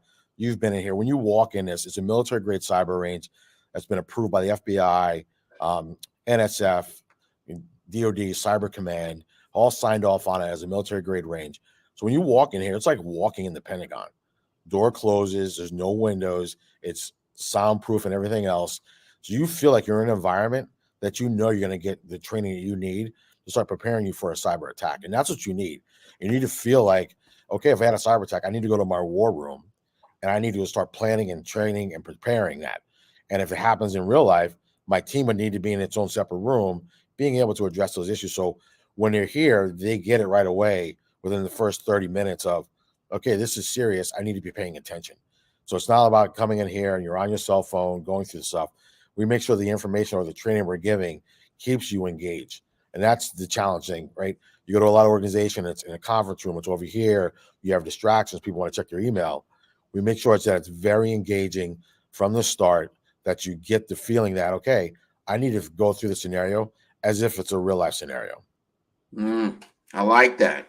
The reality of it, the authenticity of it. And I like what you said even earlier, like you have a plan, just like, I'm in the sports. I'm sure you're in the sports, right? Every coach comes out there and their team to come out there with a plan. This is what we're going to do. Here's our A, B, C, D, our contingency. But there's a team on the other side of, in this game that's coming out with their plan. They're going to implement it. And when you actually see the game, almost about 3 or 4 plays in, you throw out the plan. You got to reassess everything. I want our viewers, our audience to understand that you might have a plan, but when it actually happens, you're actually in a situation, that's when you realize, wow, plan A didn't work. Plan B somewhat, was there. Plan C, well, I didn't see my guy, going down and getting hurt. I didn't see someone else. All these other things, real life kind of comes into play, right? Yeah. And that's the way you look at it. I mean, we know that famous saying by Mike Tyson, everybody's got a plan to get punched in the mouth. Right? I mean, and that's really like a cyber attack. Once you get that first punch in the mouth and the eyes start tearing up and everything, and you're backing up and you're trying to get your legs underneath you, that's a cyber attack. That's that feeling of the unknown, like, where did that just come from? I didn't know it was going to be that powerful of a hit. Okay, do I have what it takes to fight back against this? And that's where, like you're saying, that plan B, plan C really comes into effect of, okay, what do I need to do? Do I need to move to the left? Do I need to move to the right? What do I need to do to stop the next blow that's coming? And you need to think about this as you're going through it, as you need to train in that same manner, like that reaction, that response of, okay, I know it's coming left because they're going left, not a problem. I can move past that. That's how you need to plan for your cyber attacks I know I'm going to get punched in the mouth. I just don't know when it's going to happen, but it's going to happen. It's inevitable. And a lot of organizations that kept saying it's not going to happen to me, it has happened. I mean, large organizations. I mean, our government agencies got hit in July, 7 of them, DOE. Now, these are organizations that focus on cybersecurity every single day. Now, if they can get hacked and breached, what's going to say that any other organization cannot get hacked and breached? Now, let me ask you this. So now we hear about the frightening realities of it. And let's just say, all right, I'm taking, John, you've convinced me. Yeah, I got our team. We are going to go ahead and take you up on cyber awareness training. And give us just like 4 or 5 different tips that an organization, like, some digital hygiene, we'll call it like that, they can do like right now. We got our audience. They're sitting there like, you know what, this is important. Give me some tips right now that I can begin to utilize before I take the training so I can get better prepared. I think it's really understanding what you have in place now. Like, you ask yourself, hey, if I walked in my office today, if we got hit with a cyber attack, what would our response be? So it's really just going through the basics of how would I do it now? Do I think we can handle it? Who would I need to talk to and understanding that? If I ask people around me, understanding, saying, hey, anybody in the hallway, do you think if you could identify a phishing email? Do you think you be able to understand something? And who do you send that information to if you think it's a phishing email, right? Understanding that whole protocol internally, preparing yourself so as you come in, you can understand where you're weak and where you're strong. And going, okay, I think we're strong here based on these things here, but I think we're definitely weak here. And this is where we need a lot more help. And even on the areas that we're strong, how can we get stronger in those areas that I think we are? And do we have the right personnel in place, right? And a lot of organizations, they have people that wear many hats, especially on the IT side, where you don't have the budget to hire a highly technical person or the right person, someone that's been on the job doing what we call OJT training, right? On the job training, trying to learn as they go along, and they have all this pressure on them. I mean, the technical people have a lot of pressure on them because they're that front line of defense. But if they don't have the backing of the organization, of the leaders, of the people that are working on the computers, their job is twice as hard because they're always running around putting out fires. So understanding that before you come in helps you prepare to understand these are the things I need to learn. And then what do I need to learn after this, right? How do we continually keep doing this and growing and making sure that every time we do the training, it gets stronger and better and our awareness gets stronger and better for my whole organization. I like that preparedness, that current state, really understanding your current state. Because then when you come into the cyber range, you kind of know, you've done your own internal assessment as best that you can. Yeah. So then you're going to get the most out of the actual training that's taking place at the range. And then I like what you said earlier about certifications. A lot of these CISOs, and some people are like, what is Grant talking about a CISO? What is it? That's the Chief Information Security Officer. People don't realize the pressure that these CISOs have on them, and that there's incredible turnover in that particular department of just security. So talk to us a little bit about that. And that's what's been going on a lot now. Is these, what they call these CISOs, like Grant was saying, is the pressure on them is twofold. And a lot of them, and a survey has been done, I think it was by Gartner, they're saying they can even handle a serious cyber attack because they haven't had significant training after they've come on board to prepare them of what the new threats are. And that's where a lot of people always ask, oh, well, how much should we budget for cybersecurity? And average cyber attack or a data breach is $4.5 million, right? $4.5 million, or would you rather budget $250,000 a year for continuous cybersecurity training and awareness training? And that's where it is. And this is where the CISOs have this pressure of trying to make sure their people are prepared and trained up the board. But also, some of them might be in positions where they're not getting paid a lot. So because they're in such high demand, they can be snatched up for a very significant salary to go elsewhere. Now, if that happens, ask in your organization, ask yourself who can backfill that fast. Because right now, the demand is out there for cybersecurity experts that you're not going to fill that role in a month, 2 months, 3 months, maybe not even 4 months. So during that whole period, if this person leaves, how are you addressing it now? Who's got the training to step in to do that? And this is where the importance of taking care of your CISOs and those technical teams when it comes to cybersecurity, giving them the training they need, let them get their certifications. That way, they're not going to want to leave because they know they're being taken care of and they feel comfortable that they know what they need to do. But two, now they're more secure and thinking they can stop an attack. Yeah, and we talked about this, but we really got to hone in on the fact that the digital landscape is changing. And because we dwell in a world in which the economic platform is largely digital, so that means your digital platform is generating you money. And this is what's attracting the nefarious actors. So they're looking at that like, wow, like right now, you look at the NASDAQ, you look at the stock exchange, and you see, wow, what are the top 10 companies in the world? And they're digital platform companies. You know, your Amazons, your Googles, your Airbnbs, your Ubers, and all that. Like, this is transacting all the time. A lot of companies are now digital entities. Yeah. So you've got to understand, how do you get the awareness and training? Just like when you bring in new people on board, the first thing you do, you're going to start training them on your systems. You start training them on your processes. You start training them how to do the work. How much are you investing in your cybersecurity training as a part of that, not just as an afterthought? And it needs to start in the beginning, especially for startups. But organization, any new technology that's adopted, right, digital transformation, will have a cybersecurity component to it. And it needs to have cybersecurity in that roadmap of how you're preparing to implement this new technology. How are you securing this new technology? How are you preparing your teams to manage securing this new technology? And it's not something back in the days like, hey, I'm just going to bring in a new server, just implement it, and that's it. It's like, no, this technology is so innovative that's changing the way people are doing business, but also has to change your process of how you implement this.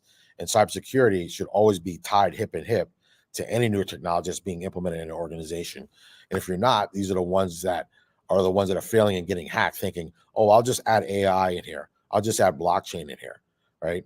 That's not the case. You need to think about, what's my strategy when I implement this, and how are we securing it, protecting the data that's coming into it? Yeah. Ahead of time, right? Ahead of time. Ahead of time. It's like when you build a building, any architect knows you've got to think about the critical factors of the environment to withstand. So you're going to be thinking about, like, here we are in South Florida, any building that's built, hey, it's got to be able to withstand a Category 5 hurricane. This is a big thing. Not to say Yeah. it's going to happen every day, but we do understand that we have to build for those kinds of scenarios. We got to think through that.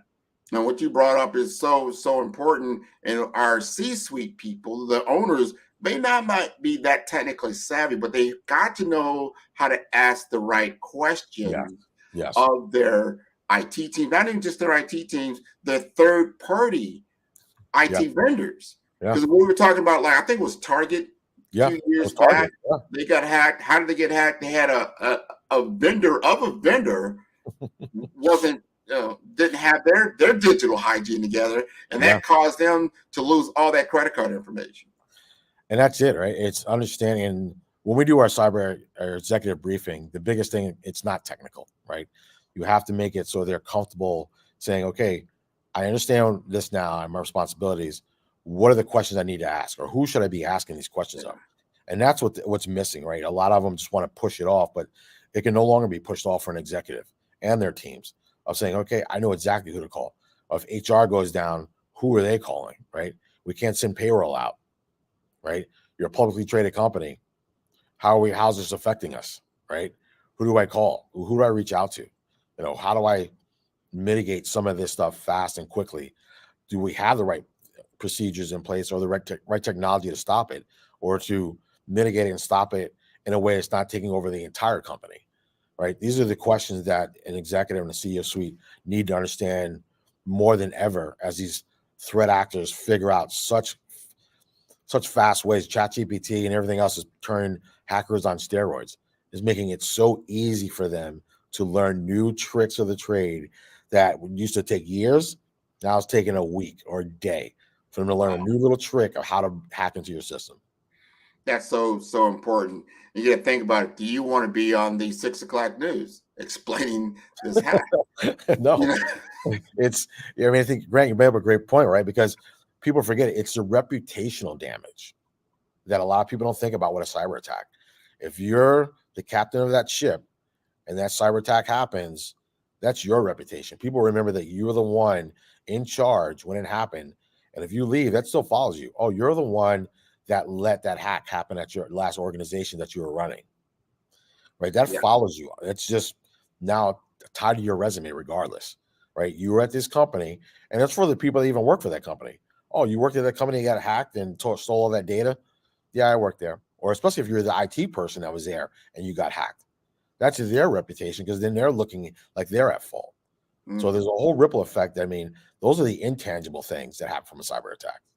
Oh man, and you brought that up. The brand, the damage to your brand. You can build a great reputation for years, for decades in the community, and it just go up in smoke just by one of these attacks. Yeah. I mean, in my tagline, my email is, it takes 20 years to build a reputation and one cyber attack to ruin it. So we've got to be aware of this and do what we can to mitigate these situations, these circumstances. And now when a company says, I want to engage, are we talking, how much do you have a range of pricing? Am I have to give you all the money I have in my bank account to get this done, John? Or give me an idea. No, it could range. It depends on what kind of training you need. It could range from 10 to 15,000 up to 75,000, depending on what kind of training is needed. Certifications a little bit lower than that, of course, but it's really understanding of, and that's why I said, when people think, what should I budget for? And I'm like I said, $4.5 million for an average data breach, or would you like to budget on your line item of $250,000 a year for cyberware technology and awareness training and certification training for your teams, right? It's thinking of that. So it's almost like insurance. You pay insurance for everything, and until something happens, you don't use it. But you're paying a lot of money in insurance and other things that look at cybersecurity preparedness training as insurance, right? Look at it as a line item of insurance that hopefully you don't have to use it, but I will tell you right now, you will have to use it, and you hope that you've gotten your people trained up enough that they can prepare for an attack. And that's what's needed, right? Because insurance only covers a certain amount, right? Even cybersecurity insurance, you're still billable. You're still on the hook for the rest of whatever they don't pay out. So just like cybersecurity, they might get into the breach, but if your team is prepared and your people are prepared, they can stop that breach from being something minimal to something major. Well, and I love how you said that. That's so important to understand the budget, what's important, get your priorities in check. You're going to have an event there at the Levant Innovation Center in a couple of months. I think late Q1 or early Q2. Yeah. We're looking at March 22nd. It's going to be an international cyber summit, focused mainly on critical infrastructure. So it's going to be healthcare, financial services, and manufacturing. And the reason why we're making it international is cybersecurity is an international threat. I mean, cyber attacks are an international threat. And to bring in the community, which we're trying to build is a cyber awareness community of experts to share what best practices are, what's going on, how people and organizations should be preparing, what's on the forefront of what they see for things in the future. This what this cyber awareness and cyber summit, I'd say, is about. It's really bringing together these experts, this industry, and then the people that need to be understanding and aware of, hey, what should I be learning from? Or, okay, what are countries like Spain or Colombia or Costa Rica or Mexico doing when it comes to cybersecurity? What kind of cyber attacks are they having to address, right? Kind of getting this, share of the land of, hey, what have you seen? This is what we've done. And then sharing that with the audience of, hey, be prepared, because these are the type of attacks we're seeing, and it's only going to happen to you guys sooner or later. And that's what it really brings together. And I think it's going to be a great event, in my opinion. I mean, just from understanding the speakers that we're going to be having, the experts that are going to be here, the vendors that work in cybersecurity with the technology and software that are going to be here, really brings in an awareness that's needed right now, I said, more than ever.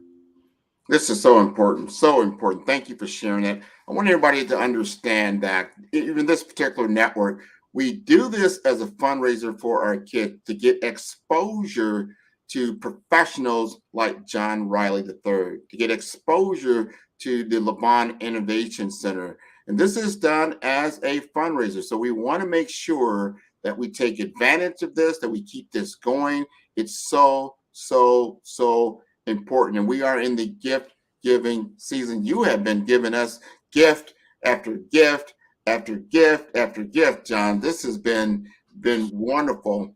I've got just one more question for you, because I'm a part of your partnership program and what that does. And then when you're talking about pricing, there are some discounts involved when you work with a partner like 5-Star BDM. Talk to us a little bit about that.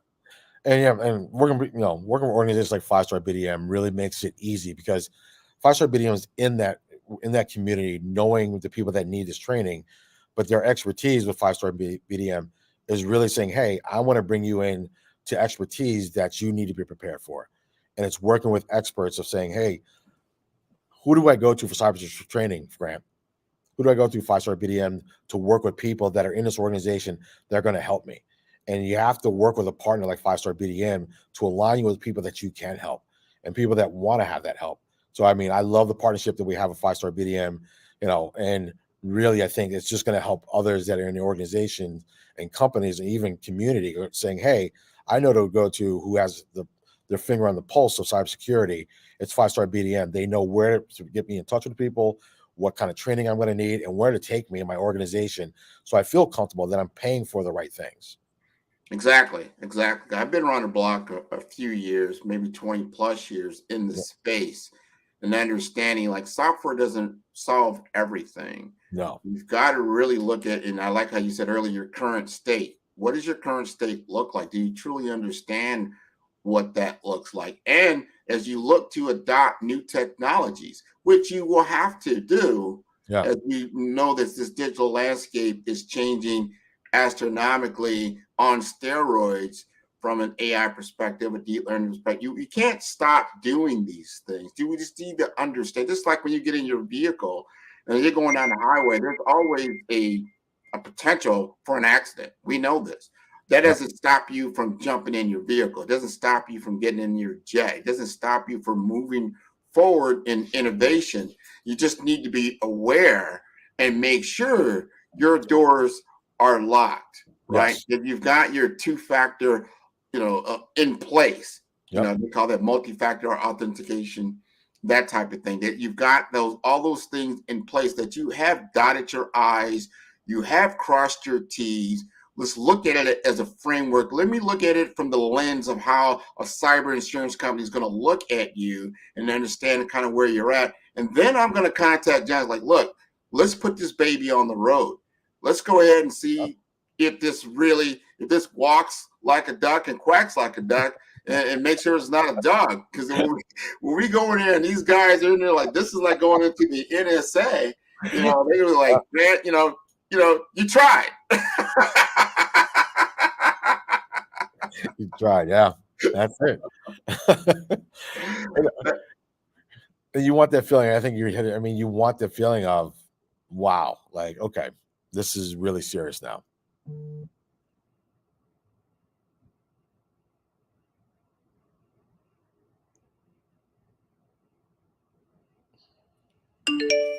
Oh, I'm back. Okay.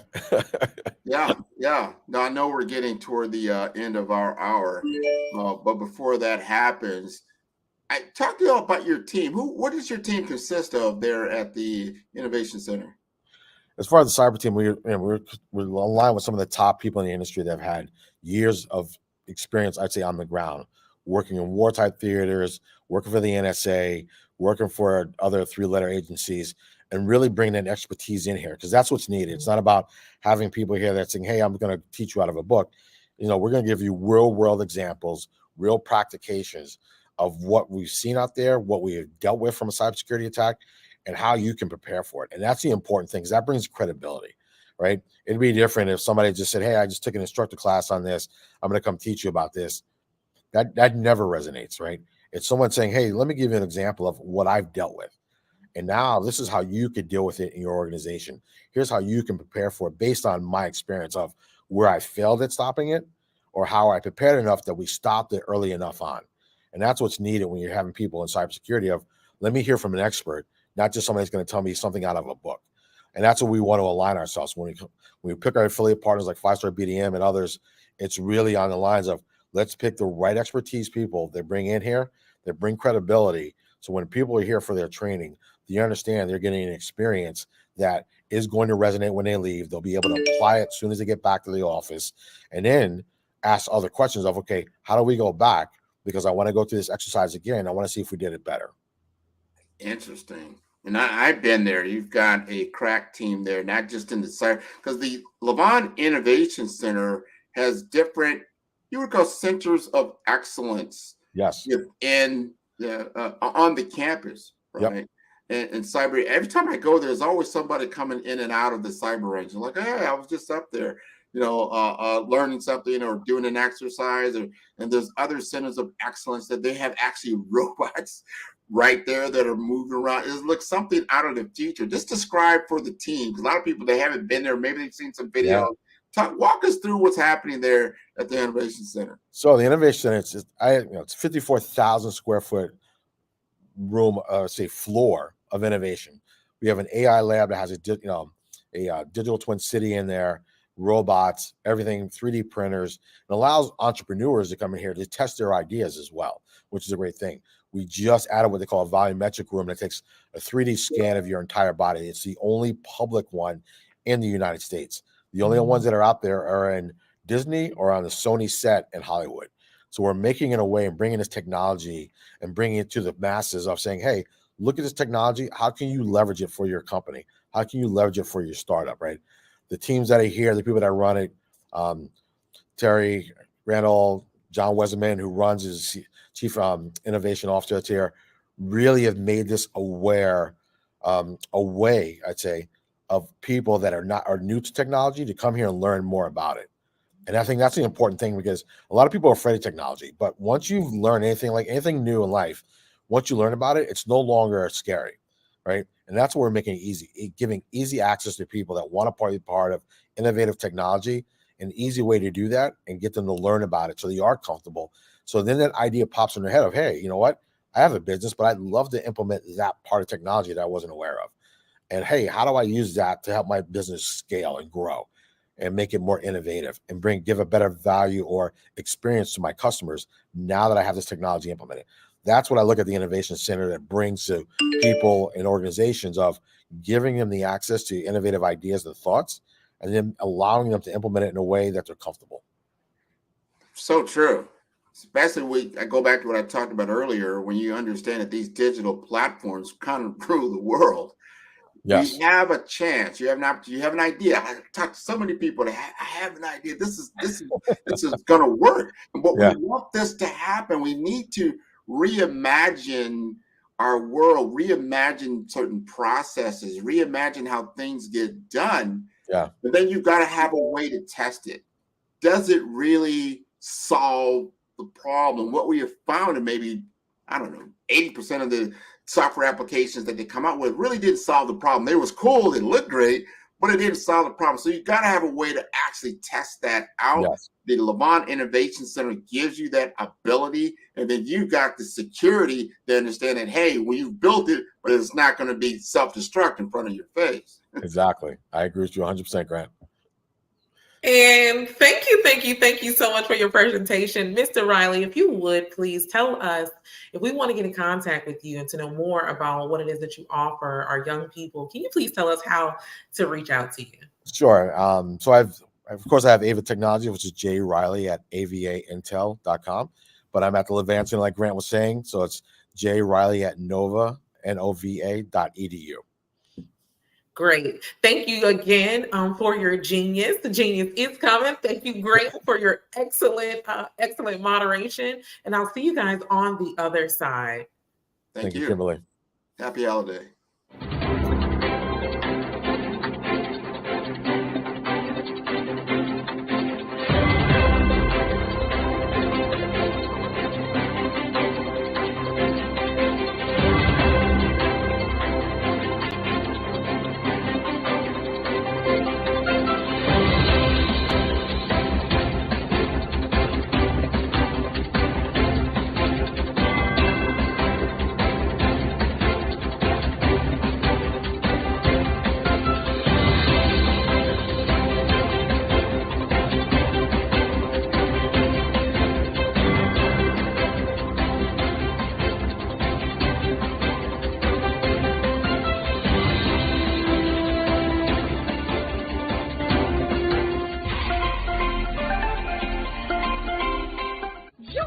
Dr. Eric Kelly III and a host of phenomenal speakers from all around the globe for this 7-day virtual event that you don't want to miss.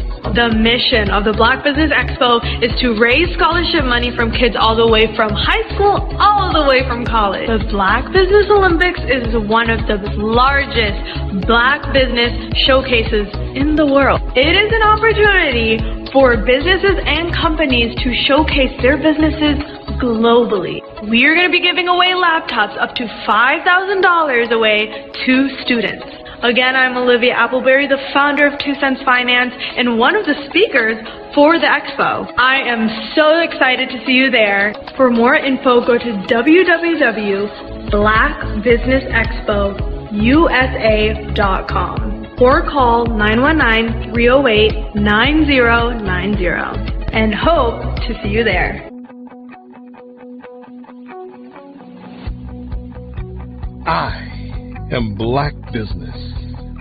From the moment I wake until the time I sleep. Yes, I am Black Business. I am Black Business. Tell me, are you Black Business? I am Black Business. Do you support Black businesses? Listen, I support Black business because I am Black Business. Black Business Expo, one of the largest business showcases in the history of Black business in the world. The world! Sign up today at www.blackbusinessexpousa.com or call 919-308-9090. I am Black Business. I am Black Business. From the moment I wake until the time I sleep, I am Black Business. I am Black Business. Are you Black business? I am Black business. Do you support Black businesses? I support Black business because I am Black business. Black Business Expo, one of the largest business showcases in the history of Black America in North Carolina. Join Dr. Eric Kelly III and a host of phenomenal speakers from all around the globe for this 7-day virtual event that you don't want to miss. The mission of the Black Business Expo is to raise scholarship money from kids all the way from high school, all the way from college. The Black Business Olympics is one of the largest Black business showcases in the world. It is an opportunity for businesses and companies to showcase their businesses globally. We are going to be giving away laptops up to $5,000 away to students. Again, I'm Olivia Appleberry, the founder of 2 Cents Finance and one of the speakers for the expo. I am so excited to see you there. For more info, go to www.blackbusinessexpousa.com or call 919-308-9090 and hope to see you there. I am Black business. From the moment I wake until the time I sleep. Yes, I am Black business. I am Black business. Tell me, are you Black business? I am Black business. Do you support Black businesses? Listen, I support Black business because I am Black business. Black Business Expo, one of the largest business showcases in the history of Black business in the world.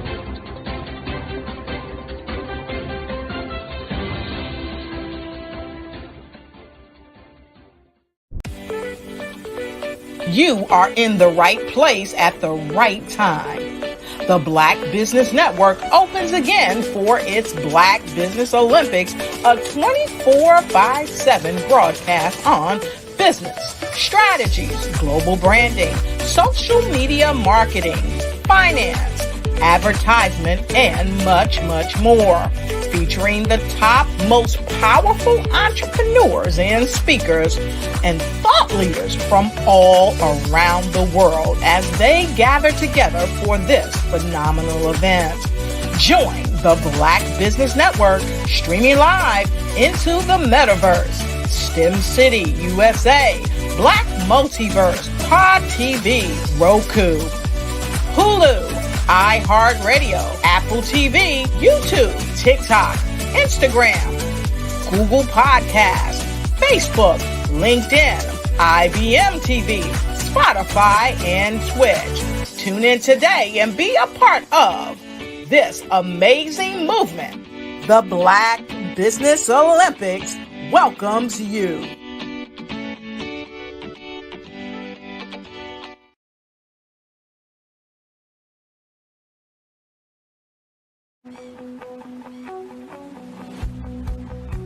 I am Black business. From the moment I wake until the time I sleep. Yes, I am Black business. I am Black business. Tell me, are you Black business? I am Black business. Do you support Black businesses? Listen, I support Black business because I am Black business. Black Business Expo, one of the largest business showcases in the history of Black business in the world. The world. Sign up today at www.blackbusinessexpousa.com or call 919-308-9090. I am Black business.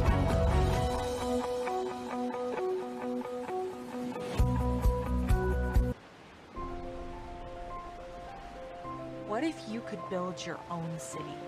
A place where every child can find nurturing people to help them achieve their full potential. A place where every adult can access job training support, where health education is abundant. where social justice ruled the land, a place without limitations. Welcome. You have arrived at STEM City, USA. It is what every city should be, a safe and trusted community where you find people and resources to help you become everything you are and beyond. STEM City is unlike anything you have ever experienced. It is a digital twin of the world around you, only better. STEM City is about energy and soul renewal. It is more than a digital world. You can almost feel the power of live cultural events, music, and theater. STEM City promises a better future for children with caring mentors and hands-on activities with dedicated tutors to support our youth. STEM City is your passport to a healthy lifestyle with weekly events addressing our community's many issues. STEM City is your financial well-being with helpful information on wealth management, career advancement, job training, and so much more. STEM City is the community you deserve. It is the city where your dreams can come true. STEM City USA, a place in the sky that is accessible to all who reach for the stars.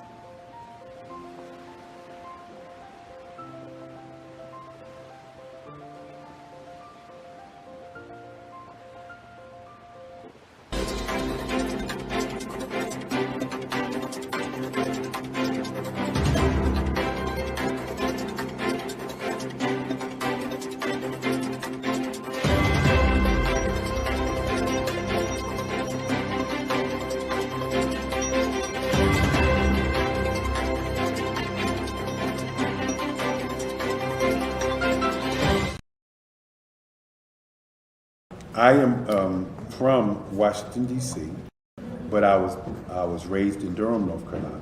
I came to Durham when I was about 5 or 6, and then I traveled back and forth to D.C. because it's where my people are from. One of the unique things about my family is my mother, she's also an artist. She does quilting, and she does a lot of artistic things, and then my son, he draws with both hands, his right hand and his left hand like I do. So that's kind of a family trait. And then my other son, he's a videographer, and my daughter, she works, she's a regional vice president for Sunglass Lab. When you start out drawing and sketching, you want to continue to explore, you know, each avenue. I do pastels, I do pen and ink, I do painting, I do acrylics. I haven't done oils yet. But I try to do all facets of art. What I say to a lot of times to people is, you know, you can't put yourself in a box when you're an artist. You have to explore. And over the course of my life, I've tried to explore different mediums. I also do sculpture as well. I choose my subjects by the intensity that they have in their faces, or the intensity that somebody is moving, because I do more than portrait drawings. I also do I do abstract, and then I do figurative drawing also. Well, what happened in this particular show is that I started out trying to come up with something that would be a little bit different than what everybody else is doing. So I was working on a Barack Obama show, and they wanted me to do some paintings of Barack. And so what I did was, because of the deadlines, I kind of did it kind of fast. And then I realized when I was doing it fast, I enjoyed it. And so then I started doing other pieces the same way, and I started to enjoy those pieces also.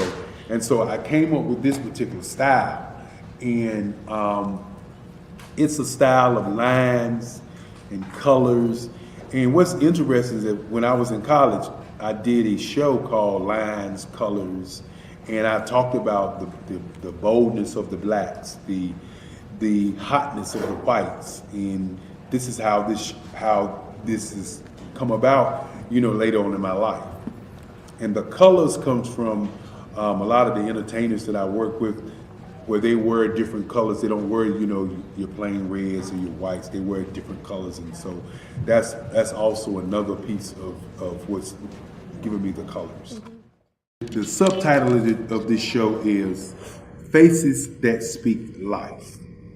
That's real critical. Faces that speak life. Each one of these pieces is a life source and a life energy that's being put on display for people that are looking at them. You know, I always say in terms of my art, it's not important that I draw them. It's important what you get out of what I draw. You know, I don't try to just draw it because you like it. People wanted me to do prints. I didn't do prints. You know, people asked me to do different people, but the people that I choose are people that make a difference in the lives of people in the world. So the human landscape idea was, again, as I say, the lines represent your emotions, it represents your ideas, and it represents your journey as a human being. And that's why you get the different pieces and the different looks. And as you notice, I try not to do one look that looks alike another look. And that's what's the most important part of this show.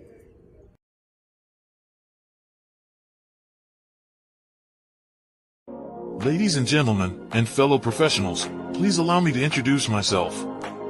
I am David Jones, the co-founder and CEO of the Hello LLC, where I am passionately dedicated to guiding individuals and businesses toward their own return on time investment. Time is my only competition. With over 20 years of experience as a corporate C-level executive, I bring a wealth of knowledge and expertise to the Hello LLC. My career journey has been marked by a relentless pursuit of excellence in marketing, strategy, and business management leadership. I have had the privilege of working with renowned Fortune 500 companies such as Xerox, American Airlines, Hilton, and Geico. However, what truly drives me is the transformational work we do at the Hello LLC. We are pioneering a new approach to business in the metaverse, where we empower businesses and individuals to build strong foundations, automate their processes and systems, while thriving in the ever-evolving digital landscape. More than just a 3D digital marketing agency, the Hello LLC is truly a community built on love, kindness, and integrity. We want more for you than from you. As I often say, collaboration is the new competition. In an era where time is the most precious commodity, I am here to guide you toward your own return on time investment, because if time was sold in stores, it would be sold out. With a deep commitment to excellence and a strong belief in the power of community, I don't just lead a company, I lead a movement into the future of business. Ladies and gentlemen, it is both an honor and a pleasure to be your guide on this remarkable journey. I am David Jones, and together, we will embrace a future marked by success, collaboration, and the transformative work we do at the Hello LLC. Hello stands for helping everyone live life optimally. So, let's make that pivot together and start living life optimally today. Sometimes you got to hear the news from the Black perspective, and more specifically, Black publishers. And that's exactly why you have to download the HeyTie app, the largest mobile app delivering breaking news, videos, and podcasts from 200 of your favorite Black publishers. Yes, 200 Black publishers delivering news as it happens, literally all in one app. Go to HAYTI.com or download the app in the Google Play Store or Apple App Store. It's completely free, along with information that you can trust, so go check them out.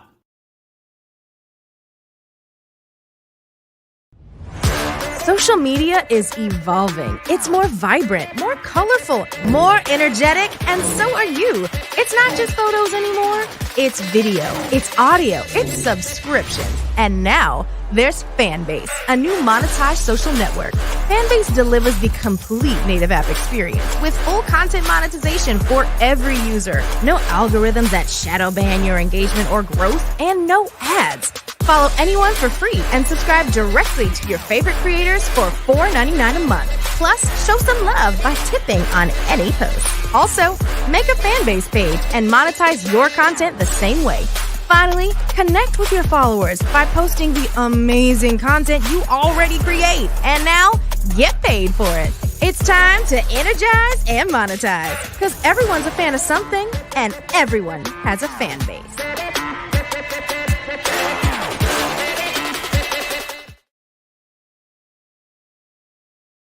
Are you a forward-thinking entrepreneur or business owner?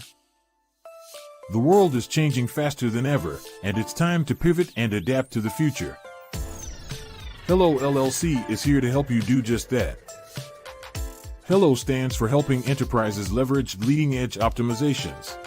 Our innovative solutions can streamline operations, reduce overhead costs, and give you a competitive edge in a market projected to reach $5 trillion by 2030.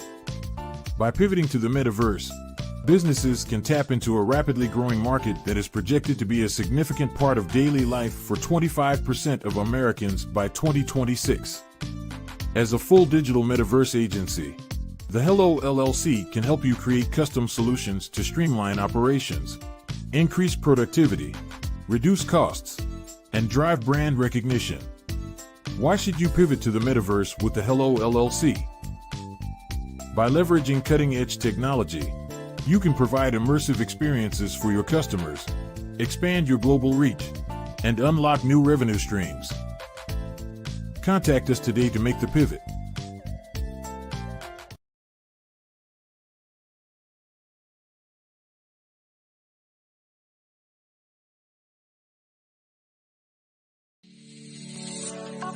Did you know that our black dollar only lasts for 6 hours in our community?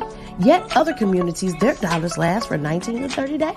The Black Wall Street Nation. Black Wall Street Nation. Yes, that's why we created the Black Wall Street Nation. Black Wall Street Nation is a centralized directory available to all black businesses across the world. I was born in a little village on the island of Haiti. Many deadly diseases pounded me. It is as if they were on a mission to end my existence on this earth. I refused to give up. In 1983, I left Haiti and came to the United States of America.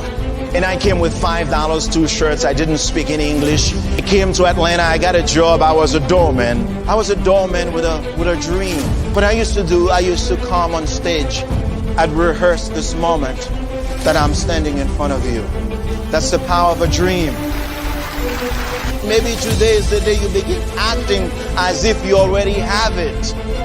And then step out with full force. Take a risk. No condition is permanent. Don't let your situation distract you. You are chosen. You are called. You are born for a purpose in this life.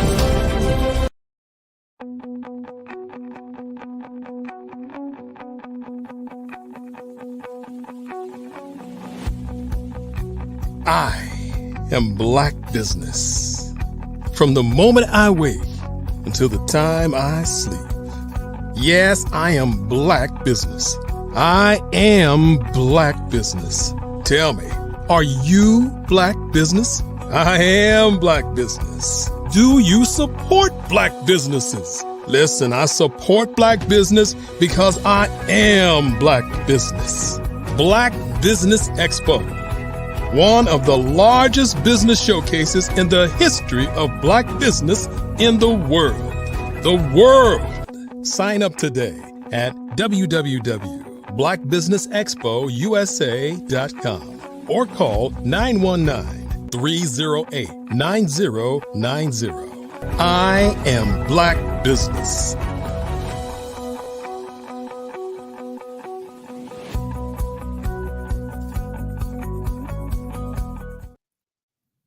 And good morning, business owners, entrepreneurs, thought leaders, and corporations, and welcome to the Black Business Network. My name is Coach Kimberly Williams, and I am your business moderator for this morning on the Black Business Network.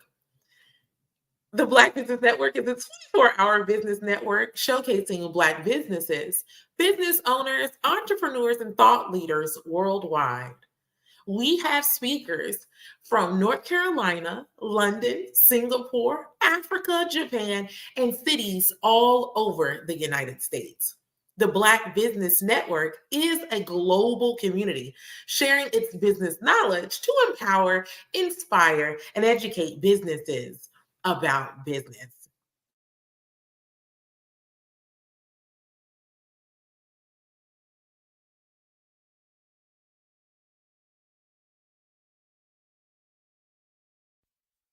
How many times have you been asked to help someone you didn't even know? A student, a business entrepreneur? Or did you ever even ask, where did they end up? That business, that friend, that entrepreneur. Well, just maybe they ended up in a gang, bankrupt, homeless, or worse, dead. Maybe they turned to crime, drugs, and alcohol. Did you ever wonder? Did you destroy their dream, or was your life always so easy? At the Black Business Olympics, we started a movement to help students complete. Give them hope and foster success. Help them to leave their dreams of providing laptops, computers, and up to $5,000 in scholarship funds. Today, we ask you to help a student, a business owner, or an entrepreneur to realize their dream by sponsoring them, supporting them, and buying from them. And welcome back. So we have speakers from North Carolina, London, Singapore, Africa, Japan, and cities all over the United States. The Black Business Network is a global community sharing its business knowledge to empower, inspire, and educate businesses about business. I have with me today a keynote speaker who's going to talk to us about leaving your side hustle and becoming a business owner.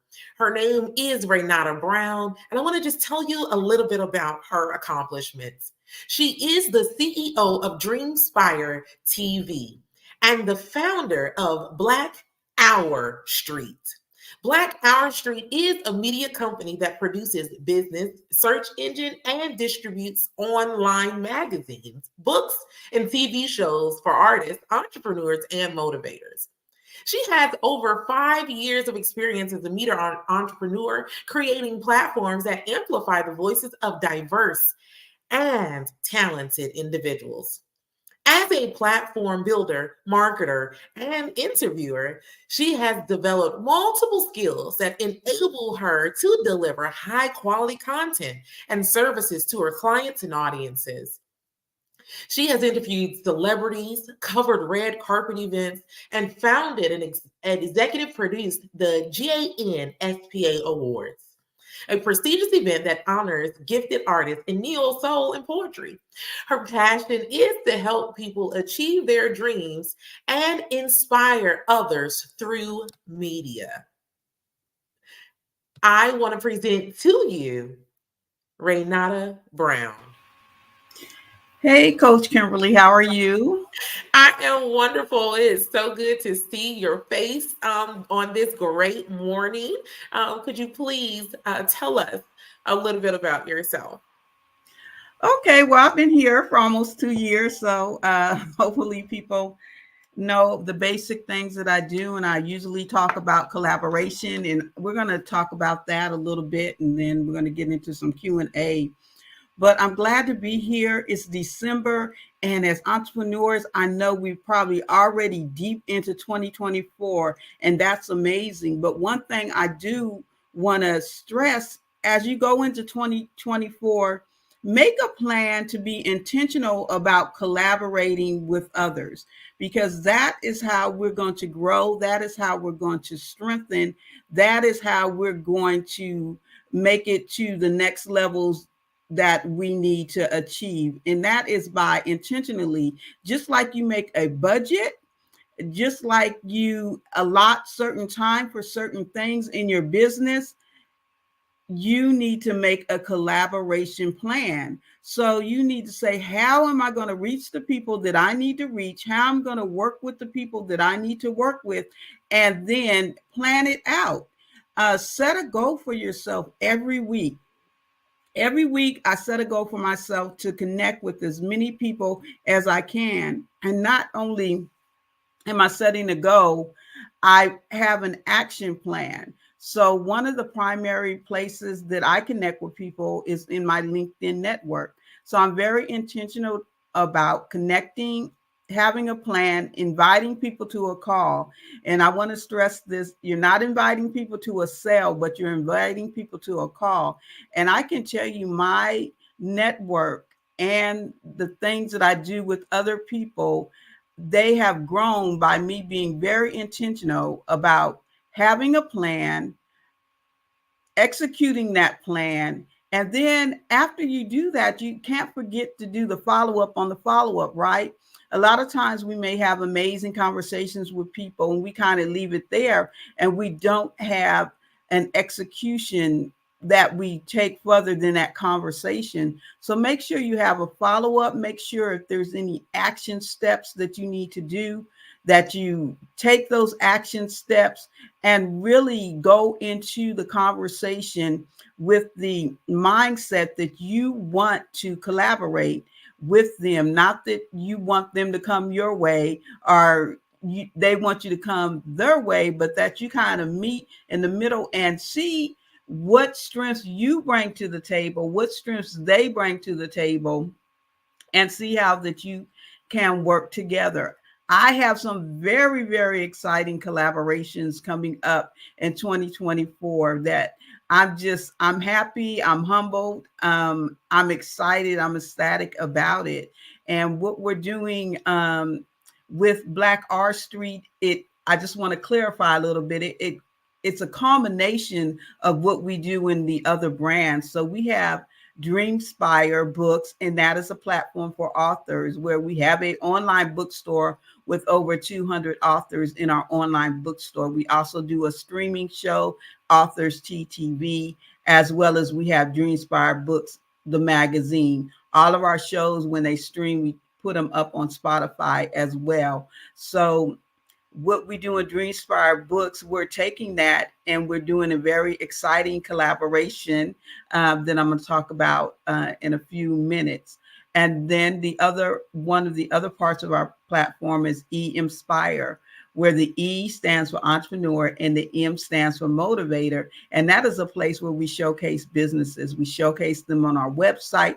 We showcase them in the various magazines that we do. We have a magazine that's coming out that we still have a few sponsor spots available, which is the Inspire's Who's Who of 2024. We have put over, let me see, we put 60 people on that cover in the last 2 years. So we do magazines a little different. So you can be on the cover of an international magazine and get a 4-page spread. We have a few more spots open. So if you're listening to me or you hear the replays in the next couple of days, definitely check that out because we do have some opportunities available for that issue. I'm excited about it. This is going to be the biggest and the best one that we've done to date for Inspire Who's Who. If you're a Who's Who, hey, check us out. And then we have Dreamspire TV. And Dreamspire TV is a place for our entertainment brand. And that's where we do the red carpets. That's where we do the interviews.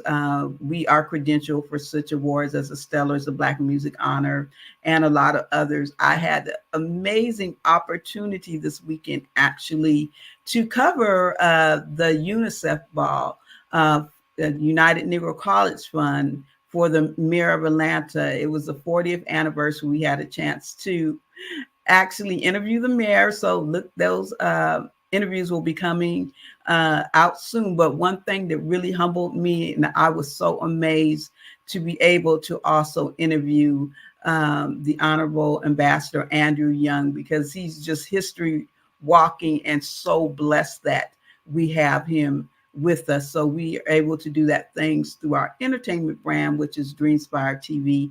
We also had a chance to cover a movie that's coming out on Christmas. What Lies Under the Tree is an action adventure, and Cynthia Bailey from the Real Housewives of Atlanta co-produced it. And so we were actually able to interview her and some of the cast members on Sunday. So I love what I do on all aspects, the entertainment part. That's fun, that's exciting, but my passion is putting people on stages, giving people an opportunity to shine. and collaborating with other businesses. We have to get out of the mindset of competing, because I don't compete with anyone. No one is my competition, and we shouldn't look at each other as competition. Competition is based in games, and I'm not about gamesmanship. And I'm not playing any games when it comes to unity. I am not playing any games when it comes to collaboration. I am not playing any games in working with others. And that is what my 2024 is focused on. So make a plan. Write down like how you do your chart, that your vision board. Have a vision board where you're envisioning working with major brands, where you're envisioning collaborating, when you're envisioning how are we going to make the whole landscape of Black business better by working together. And I created the new platform. We are a little over 8 weeks old, called Black R Street, and it's OUR. And I tell people I was doing my notes one morning, and this came up, that we have other things that signify business out there, but Black R Street, I saw all the word R like I never saw it before. I saw the O for opportunity. I saw the R for resources, but guess what? The U is in the middle, and the U is you, and the U is for unity. So I saw opportunity, unity, and resources. When we bring those together in a non-competitive attitude and atmosphere, in a collaborative space, then we cannot be stopped. We have things that come up, and we might trip, we might stumble, but we can't be stopped if we come together. So honestly, that is what Black R Street is about. And we're not only about business to business, we are about business to network. And I'm humbled. I always say I'm humbled because I have to give the creator all the thumbs up, the credit. Because this was not a project I anticipated going into Black R Street. But I can tell you, we've been around 8 weeks, and we have over 54, you heard me, 54 businesses that have signed up that are part of what we're doing. We're going to have a mixer really soon. You follow me, Renata Brown, or Renata Ray, or Dreamspire. You can follow one of our brands. I'm not hard to find. And we're going to have a mixer, and we want to invite people. So if you're not a part of what we do, come apart, because like I said, there is no competition. It is all about collaboration for sure. And that is how we're going into this year. I believe someone's getting ready to come on in a minute, ask me questions. I don't want to feel like I'm just out here repeating things, but I just want to tell you, you can go to Black R Street to be a part of what we're doing. Awesome. So thank you so much, Ms. Renata, for giving us an insight to what it is that you are bringing to the market, especially for the last, first of all, to this network for 2 years, but then also just to us as a whole, as a people.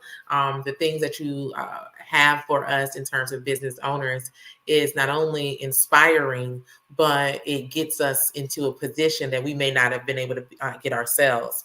So I have a few questions that I do want to ask you. One, you just said something, and I wanted to ask about that thing. So the first thing you said was you do not like competition, right?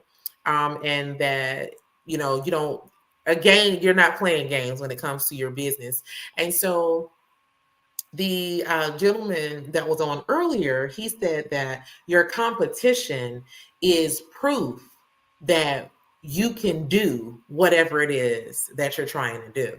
And so with that thought in mind, can you give us some inspiration as to how to draw from people who may do the same things that we do in order to kind of grow our ideas and influence our audience in a way that so we can become like or who we're supposed to be in that same lane, if that makes sense?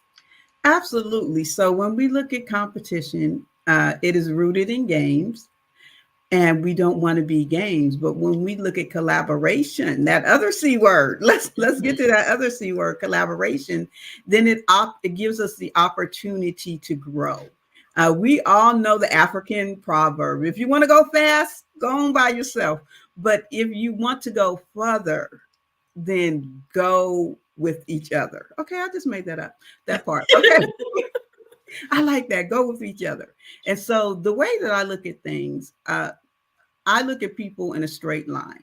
If you're heading in the direction that I'm heading, if you are motivated, if you're an entrepreneur, if you are about unity, if you are about growth, if you are about Black people, okay, then I say we're heading in the same direction.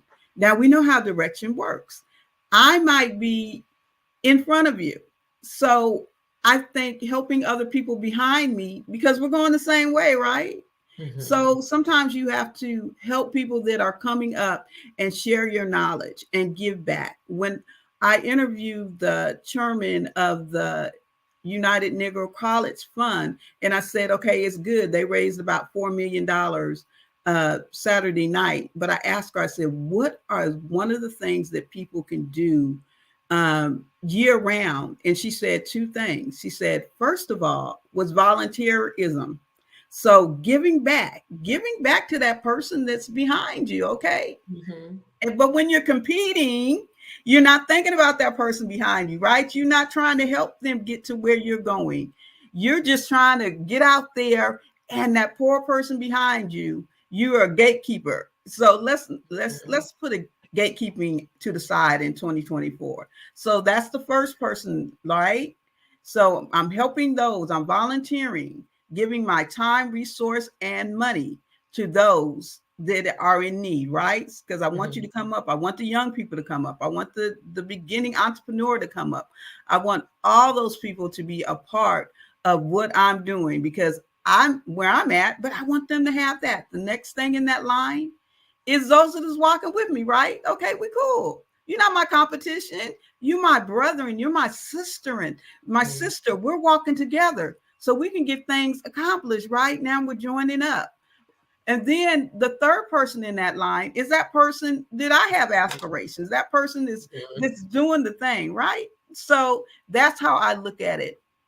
Anti-competition, more collaboration, because also what is for me, no one can take. I'm gonna say this, I'll let you ask your next question. We often say, I can't pour from an empty cup. So I thought about that saying when I was writing my third book. A cup is for us to drink from, right? I like you, Kimberly, but I'm not sharing my cup with you. Okay. You're not like that. Okay. So what's in my cup is for me. So I don't have to worry about what's in my cup, because that is 100% for me. What's in my pitcher, that is what I'm pouring in. That is what needs to be replenished, right? That is the vessel. So we can't be both the recipient and the vessel at the same time. But there's times when we pour in, and there's times when we drink. So let's stop saying you can't pour from an empty cup, because the only way you pour stuff out of a cup is when you're done with it, right? When you're washing it out, when you're putting it away. Well, cup is a vessel to receive and to drink. A pitcher is a vessel that we pour out of, and we need to be replenished. And when you know that you got something in your cup, you don't have to think about the scarcity, because I think competition is a scarcity mindset. It means it's not enough for me. There's nothing to pour in my cup because you have it. Right. I love that. I love that. I love that. I love that. One of the things that I heard most about what you were saying is coming from a place of abundance, right? What I have is enough to give the person who's behind me, because they're not where I am. The person next to me we're carrying the same thing, so we can walk alongside one another. And the person ahead of me has what I need next, right? And so I love that. I love that. I love it. So let me ask you this question. You've been a part of a lot of different scenes, right? when it comes to over the generation, right? You've been a part of a lot of different spaces and places for our Black faces. And so my question to you is, do you think that we as a Black American or Black people have an equal start today in business compared to 20 or 30 years ago? No. And I'm going to tell you why that's an absolute no. Okay. Because I remember I don't know, I've always been an old soul. So as a child, I remember ruminating and as a teenager on the statement, every generation must declare its right to be free. And so you see the same things happening over and over again because people forget, they don't stand up. If we look at, and I'm not going to get all political, but if we look at what's going on in this country today, we can see that a lot of the rights that were fought for are being eroded. They're being taken back.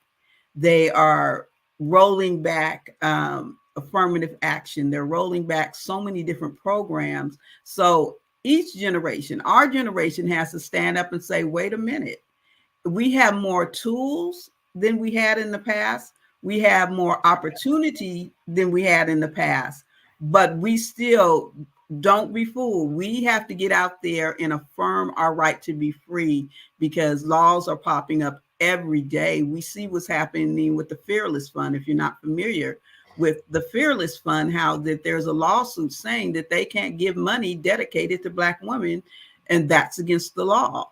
And they won the first round they lost the first round of their lawsuit. So we have to be aware. We can't say, oh no, we did this and that's it. We have to be diligent. I'm saying two words about what's going on and be locked in. And now more than ever is the time for us to unify and not compete, but to collaborate. Nice. And I love that. I love that explanation. I love why it's a no. So thank you so much for explaining it that way. But in the vein of collaboration, let's talk about that. So there is a 7-day literacy program that you have that you're actually partnering with the Black Business Olympics about, right? So what is that? Tell me a little bit about that. Oh my God. So that California came out in me.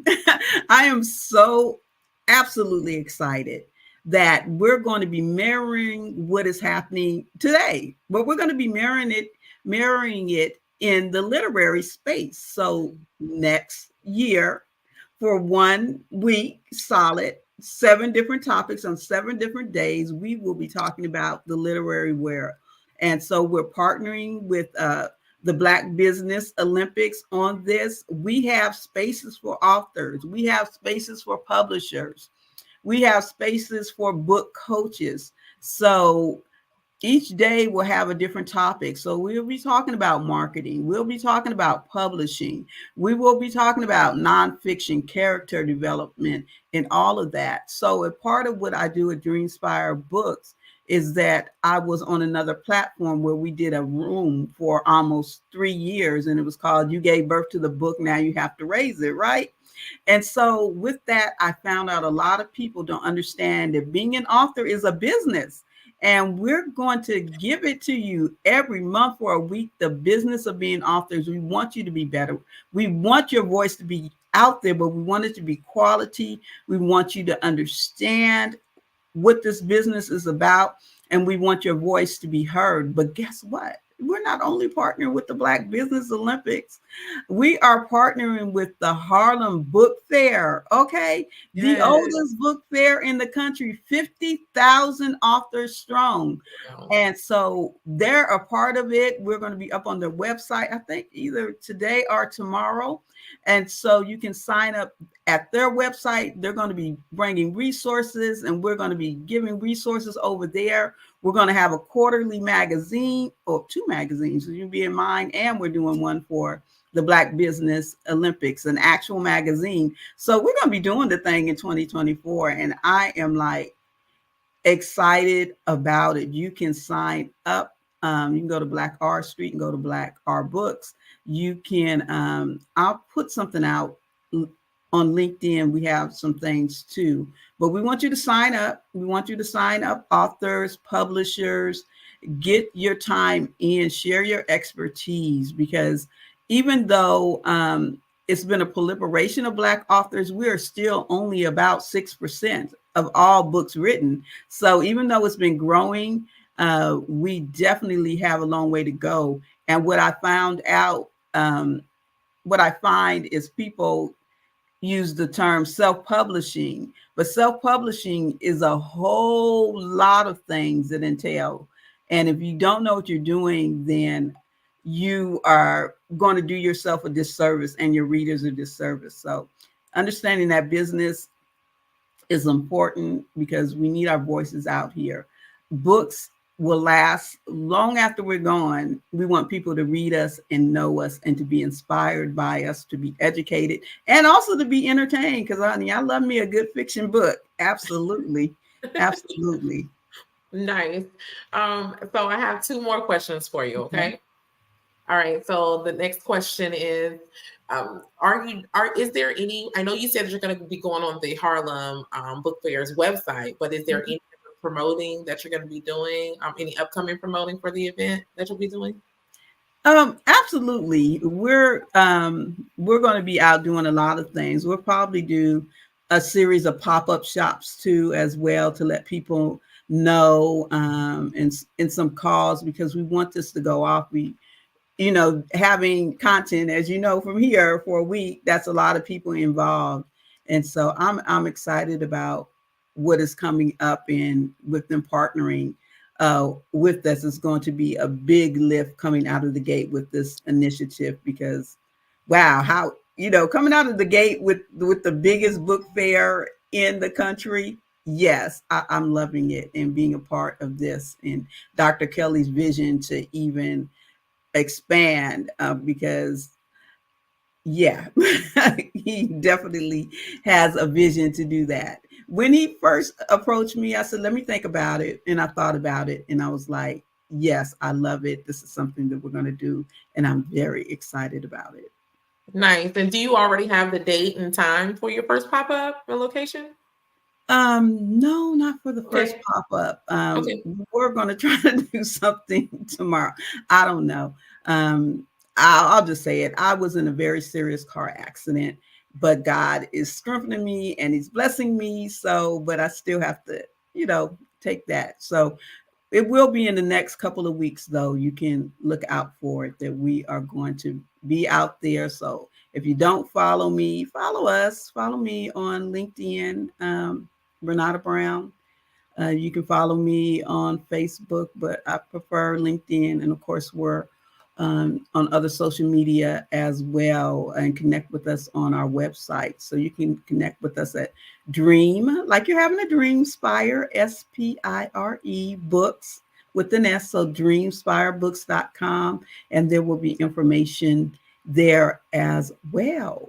Nice. Thank you so very much for taking the time to be with us today, in lieu of the car accident and just what that takes to bounce back, and so I know when you're normally here, you share a wealth of information, and you really inspire us to write our thing, write our vision, to push it out there, to own our business.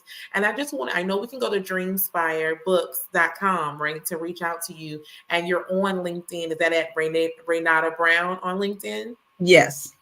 Okay, awesome.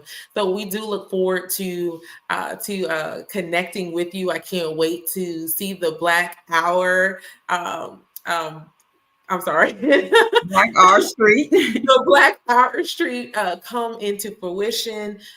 That's an amazing, amazing collaboration that you have, not only with the Black Business Olympics, but also with the Harlem Book Fair. This is history in the making. So thank you so much for being a pillar, for lifting up the hand of the artsies, right? And not putting a hand down for us. So thank you so much for taking up this space for us, Renata. Is there anything else you want to leave us with, and motivation-wise, for those who are watching? Make that plan. You can make a difference. You just know that you can make a difference. And everything that you do in 2024, and closing out the rest of the year. Don't count these last days out, because listen, after what happened to me, it made me know that every day counts. You can't take it for granted. So make a plan, collaborate. Let 2024 be the year that you collaborate and that you continue to make a difference in the world, because if it's not on purpose, it doesn't have a purpose. I love it. I love it. Thank you again for your time. I want to let you know that genius is common, and I will see you on the other side. Absolutely. You have an amazing day. Thank you. So,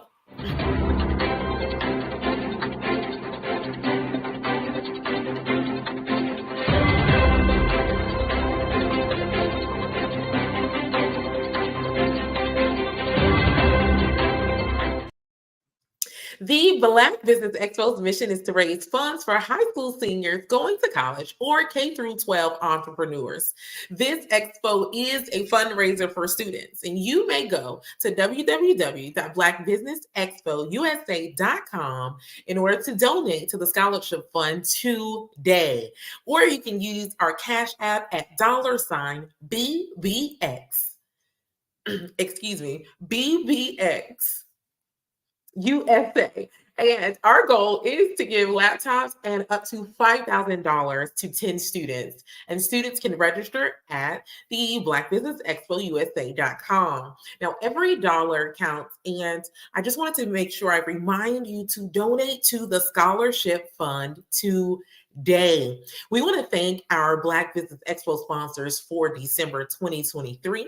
Those sponsors are North Carolina 100, Moody Capital Partners, Suede Soul, Lotus Richey Coaching and Training, Carolina, Virginia Minority Supplier Development Council, Step Management, BHS and Associates, 5-Star BBM Media, Margie McLean Foundation Incorporated, Hello LLC, Genius is Common, Earth Essentials, Milani Shani Global, Executive Women's Success Institute, The Quality Coaching Company, Superwoman Business Services, Creative Force Studios, Lee Entertainment, Artistic App Design, and the Black Business Expo USA. Genius is common, and I'll see you on the other side.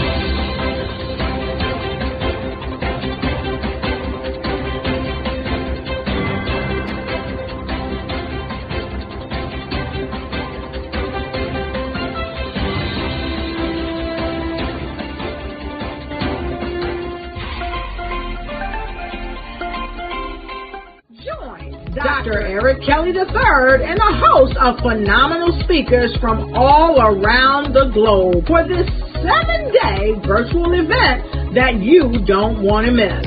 The mission of the Black Business Expo is to raise scholarship money from kids all the way from high school, all the way from college. The Black Business Olympics is one of the largest Black business showcases in the world. It is an opportunity for businesses and companies to showcase their businesses globally. We are going to be giving away laptops up to $5,000 away to students.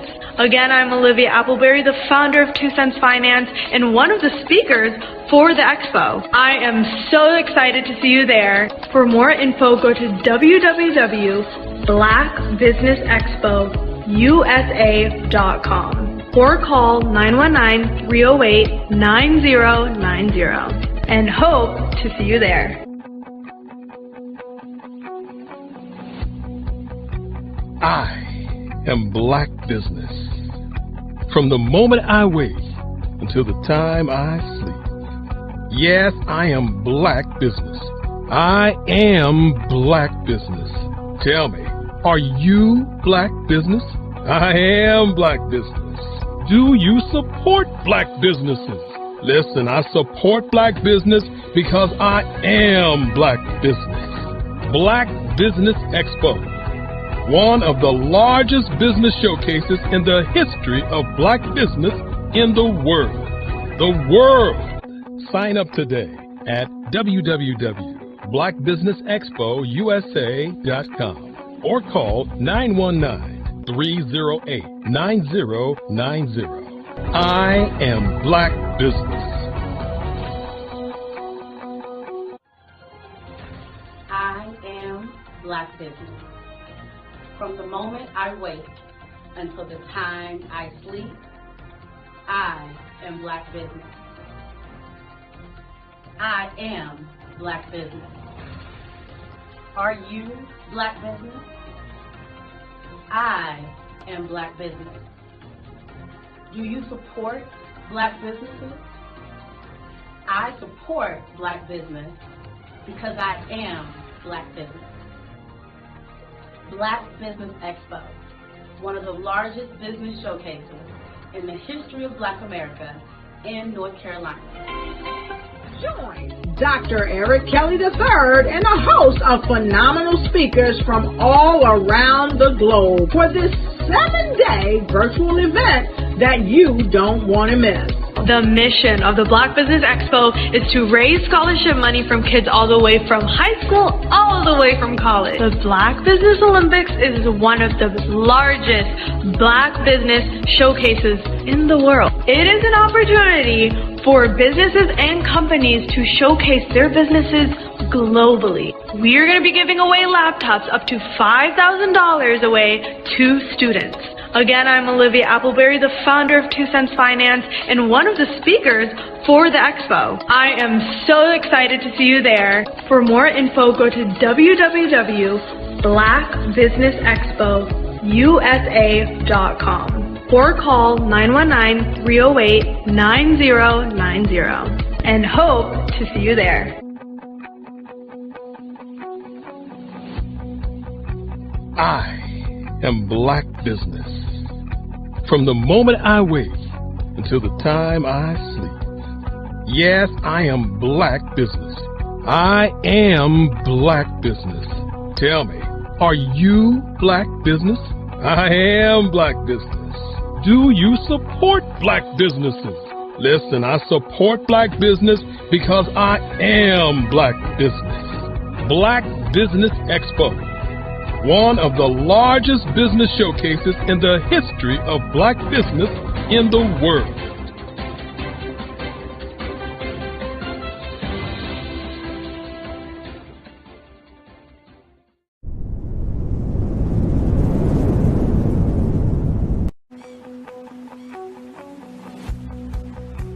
I am Black business. From the moment I wake until the time I sleep. Yes, I am Black business. I am Black business. Tell me, are you Black business? I am Black business. Do you support Black businesses? Listen, I support Black business because I am Black business. Black Business Expo, one of the largest business showcases in the history of Black business in the world. The world! Sign up today at www.blackbusinessexpousa.com or call 919-308-9090. I am Black business.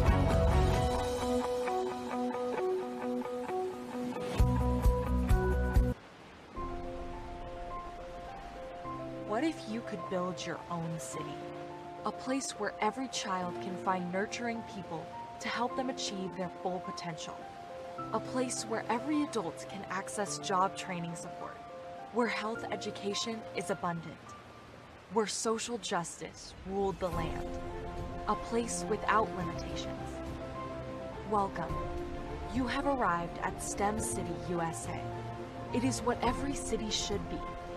A safe and trusted community where you find people and resources to help you become everything you are and beyond. STEM City is unlike anything you have ever experienced. It is a digital twin of the world around you, only better. STEM City is about energy and soul renewal. It is more than a digital world. You can almost feel the power of live cultural events, music, and theater. STEM City promises a better future for children with caring mentors and hands-on activities with dedicated tutors to support our youth. STEM City is your passport to a healthy lifestyle with weekly events addressing our community's many issues. STEM City is your financial well-being with helpful information on wealth management, career advancement, job training, and so much more. STEM City is the community you deserve. It is the city where your dreams can come true. STEM City USA, a place in the sky that is accessible to all who reach for the stars.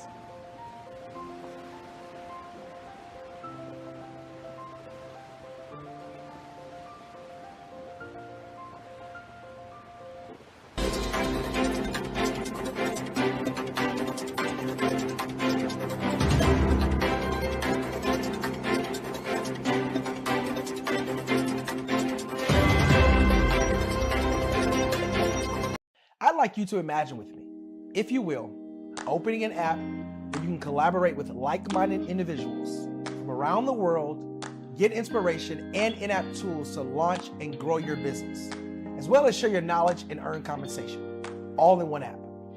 Well, the name of that app is Truso, short for Truly Social. Hi, I'm Matthew Newman, the founder and CEO of Truso, a new concept in social media.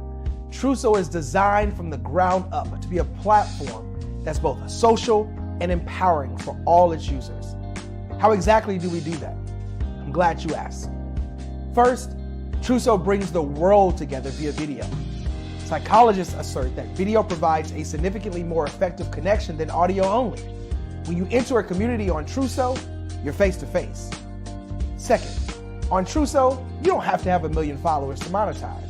Our business model allows all hosts and moderators to monetize, no matter the size of your following, by 1, producing fee-based content, and 2, inviting others to join the platform as subscribers. Even more, Truso has an in-app resource library with over 100 free resources, forms, and documents to help you build your brand and grow your business. Third, Truso is inclusive. The deaf and hard of hearing communities make up 360 million people worldwide. Unlike audio-only apps, Truso embraces this community, providing a networking platform that allows them to participate via video and closed captioning. We even have a deaf and hard of hearing foundation in the works as well. Fourth, Truso is both social and safe. We refer to Truso as a virtual extension of the beauty shop, barbershop, and brainchild of the community. A place where there's laughter, along with wisdom, growth-oriented conversation, and genuine connections in a safe space. Truso even has proprietary security to ensure we maintain a safe environment for everyone. Where are we at now? Truso is live, y'all. We've launched in beta, and we're acquiring users daily. We have an incredible development and marketing team, plus amazing celebrity influencers at the table, helping us spread the word around the globe, beginning within the African diaspora and beyond by creating a safe space for growth, connection, and collaboration. We're truly excited about Truso. We've created something special for which there is a global market. And we invite you to embark on this journey with us as a shareholder. The future for Truso is truly bright. Join us and let's go there together. Are you a forward-thinking entrepreneur or business owner? The world is changing faster than ever, and it's time to pivot and adapt to the future. Hello LLC is here to help you do just that. Hello stands for helping enterprises leverage leading-edge optimizations.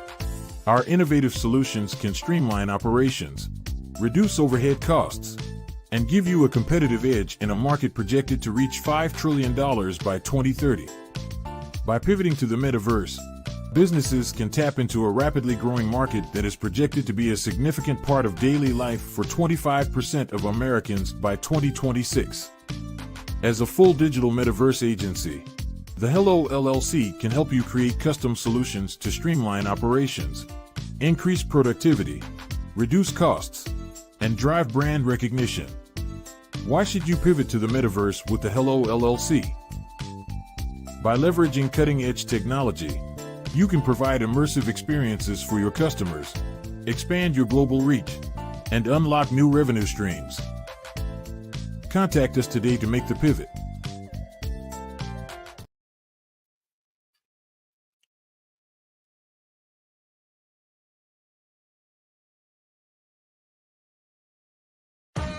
Are you an innovative entrepreneur or business owner ready to embrace the future of business transformation?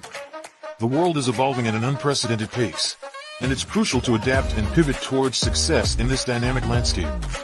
At the Hello LLC, we are dedicated to guiding you through this transformative journey, offering a comprehensive suite of services that extend beyond the metaverse and 3D immersive experiences. Our mission is to empower businesses and brands by assisting them in building, branding, systemizing, and automating their operations. We specialize in steering businesses from a two-dimensional existence to a thriving three-dimensional presence, where opportunities abound. We help businesses harness the power of technology to work smarter, not harder, enabling them to operate efficiently and stay ahead of the curve. Our diverse range of services includes: Our Biz in a Box is a complete business solution package designed to jumpstart your entrepreneurial journey. From strategic planning to digital infrastructure, we've got you covered. Your one app, one tap solution. Our MotionWork AI videos transform your brand storytelling with our cutting-edge AI-driven video production, captivating your audience like never before. Our 3D VR environments will step you into the future of immersive experiences. With our custom 3D virtual reality environments that engage and captivate your customers.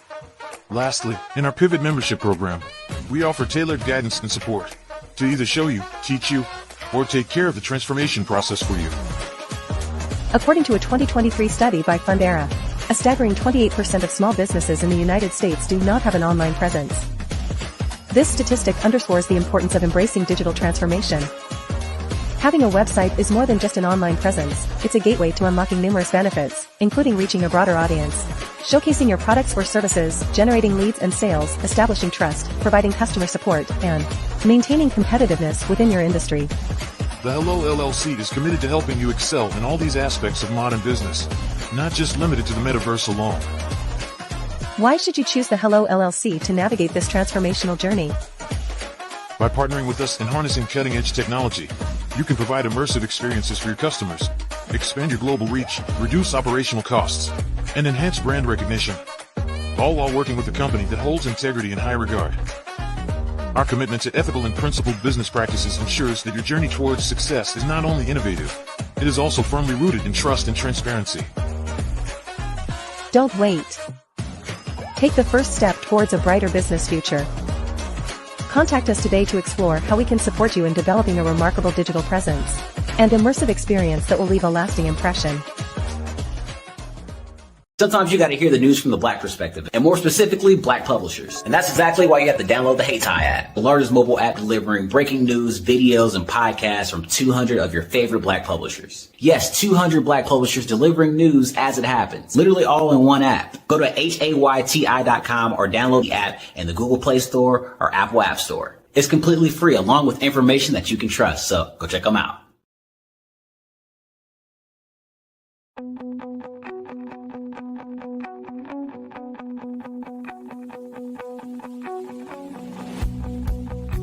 I am Black Business. From the moment I wake until the time I sleep. Yes, I am Black Business. I am Black Business. Tell me, are you Black Business? I am Black Business. Do you support Black businesses? Listen, I support Black business because I am Black Business. Black Business Expo. One of the largest business showcases in the history of Black business in the world. The world. Sign up today at www.blackbusinessexpousa.com or call 919-308-9090. I am Black Business.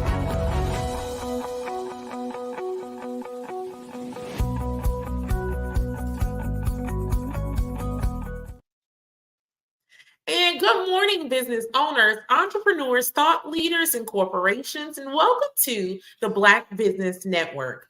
My name is Coach Kimberly Williams, and I am your business moderator for this morning on the Black Business Network.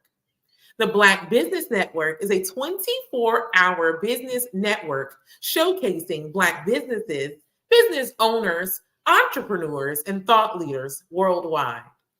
We have speakers from North Carolina, London, Singapore, Africa, Japan, and cities all over the United States.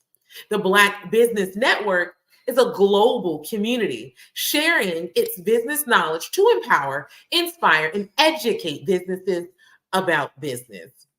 Today, I want to introduce to you our speaker, Dr. Tandra Price, and she is a seasoned sales professional with over 20 years experience based in Oklahoma City, Oklahoma. Her passion lies in the transformative power of networking, where meaningful connections can lead to incredible opportunities. Tandra recognized the need for guidance in navigating networking events after attending numerous gatherings that fell short of expectations. She saw people struggling with conversation skills and sought to change that. Through her strategic approach to network development, Tandra empowers entrepreneurs to win. Drawing from her extensive experience, Tandra has trained hundreds of entrepreneurs, equipping them with the skills to build relationships, create opportunities, and generate residual income through networking. She has worked alongside influential leaders in network marketing industries, continuously expanding her expertise. Tandra is committed to fostering global success, and it's led her to create a platform that inspires, empowers, encourages, and educates entrepreneurs to achieve their goals. Tandra impact has extended beyond her network growth. She co-hosts networking group discussions and frequently serves as a guest speaker on podcasts and other speaking engagements, sharing her insight and expertise. Dr. Tandra Price is dedicated to empowering entrepreneurs and creating a world where everyone can achieve their full potential. I present to you Dr. Tandra Price. Hello, hello, hello. Thank you so much, Coach Kimberly Williams, for that amazing introduction. I am so thrilled to have you here this go round on the Black Business Olympics. Genius is coming, and I will see you on the other side. Awesome. Thank you. Thank you so much. I am so excited to be here with you at the Black Business Network, really sharing my passion with you about mastering the art of communication. I love, love, love networking. So if anyone knows me, that is my favorite thing to do. So again, Dr. Kimberly Williams did an amazing introduction for me, but just a little bit more about who I am. I am a renowned international speaker. I'm an accomplished 3-time best-selling author. I am the founder and visionary of Tap In Magazine. It is a global recognized publication where we have over 500,000 plus online distributions, and we are in the UK. Tapped In Magazine solves the problem in helping entrepreneurs expand their network and broaden their audience and to generate more sales. I'm going to talk to you about 5 important key things on mastering the art of communication. We're going to talk about the best way to start a conversation. When is the best time to network? What is your plan when it comes to networking? And how do we incorporate this amazing free platform, which we call LinkedIn, into your conversation? And most importantly, lastly, how can Tapped In Magazine help you to be able to reach your goals? If you're not aware that there's approximately every 2 minutes, someone somewhere is engaging in a conversation. You probably didn't really realize that because we often look at It's something that it just happens automatically. It's something that happens every day, all day, whether it's in person, on television, on social media, someone is engaging in a conversation. It's really about how do I send this mass message that I'm trying to reach, and how do I make sure that it's clear and effective for someone to understand who I am, what I do, and how I can serve. The strategies that I'm going to share with you, I've personally used them myself. But I want to talk again about some of the platforms where a lot of this communication takes place, and we really are not looking at it as communication because, again, it's something that we just do automatically. So here's a few platforms I want to share with you that really uses a channel to where you can really produce or really put out a mass message. One is Facebook, which pretty much all of us have. A lot of us have cell phones, via cell phones. We do video chat. Video chat is really popular platform to really get your message out there. Messaging apps, team chats. If you're in a corporation, a lot of teams use this particular function in order to talk amongst people in different departments of their area. Instagram, which is really huge. Twitter, Skype. We also do Google Meets, which is another good thing for if you're in a corporation and you're looking to, talk to multiple people in your organizations. Really good platform. Zoom, which is a lot of us use that, especially during the COVID-19. Slack is another good way. WhatsApp, if you're trying to do international communication, WhatsApp is a good platform, and streamlining. I say all that to say because when we're talking about communications, we always kind of think about, or mastering the art of communication, we're always thinking about, just the conversations that we're having in person. But no, again, because we have so many multiple platforms that we didn't have before, we are able to actually communicate more effectively, efficiently, and faster in today's world. I want to talk about, when we're talking about mastering the art of communication, I want to talk about communication is networking and networking is communication. I think we always kind of confuse it because really all of it is communication. But I think a lot of times we get confused with the terminology. When we say we're going networking, people tend to freeze up because they're like, oh my God, now I got to go into the space where there's multiple people that I'm uncomfortable with, or something that I have to do because, I'm in a corporate setting and I have to go out here and network. Or some people just dread networking. But really what they're doing is they're communicating, which is something that they do automatically. Anytime an individual shares information or their insight or their expertise, they are communicating and networking. See, if you're selling any type of products, if you're trying to tell a story, or even if you meet someone for the very first time, you have to start a conversation that's communicating. So I want to ensure the target audience is clear when we're talking about communicating. But I always get, as the networking ninja, I always get, how do I really start a conversation? I'm the type of person, I don't like talking to people, but I really don't know how to start a conversation. And if I had to talk to people, what do I really say? I'm going to give you 10 quick ways of how to start a conversation that's so easy that we do automatically. First thing we're going to do is we introduce ourselves. We're always introducing ourselves, especially when we meet someone for the first time. If you're in a setting environment, give a firm handshake, because naturally when you're in that environment, then it's more of a business relationship or more of a business communication that's going to happen. But just a simple introduce yourself. Hi, my name is Tandra. You meeting somebody for the very first time again. Hi, my name is Tandra. Real easy, nothing very complicated. The second strategy is always ask a question. See, asking question prompts an immediate response. A lot of times when you don't know what to say, you could talk about something that's really circulating in your environment, but you're just asking a question and it's going to prompt a response. And that's how a communication or conversation will start happening. The third one is ask for advice or opinion. Everyone loves to be so helpful. They love to give their advice or their opinion. So think about some things that you can talk about, that you can ask about their opinion. Or even if you're at a networking event, hey, is this your first time being here? Ask a question. Ask for their advice. How do you think about this? What have you been here before? What was your overall opinion of this person who hosted this? Always just ask for advice. So what do you think? Do you think you'd be here? Do you think you come back here again? Just get some information. The next fourth strategy, I always talk about the compliment. I have what they call a compliment circle, and we could talk about that later. But A compliment is always breaking the ice. Whenever you offer a genuine compliment to someone that you see, whether you're in a networking environment or if you're just out and about, whenever time you give a compliment, a genuine compliment, it always strikes up a conversation.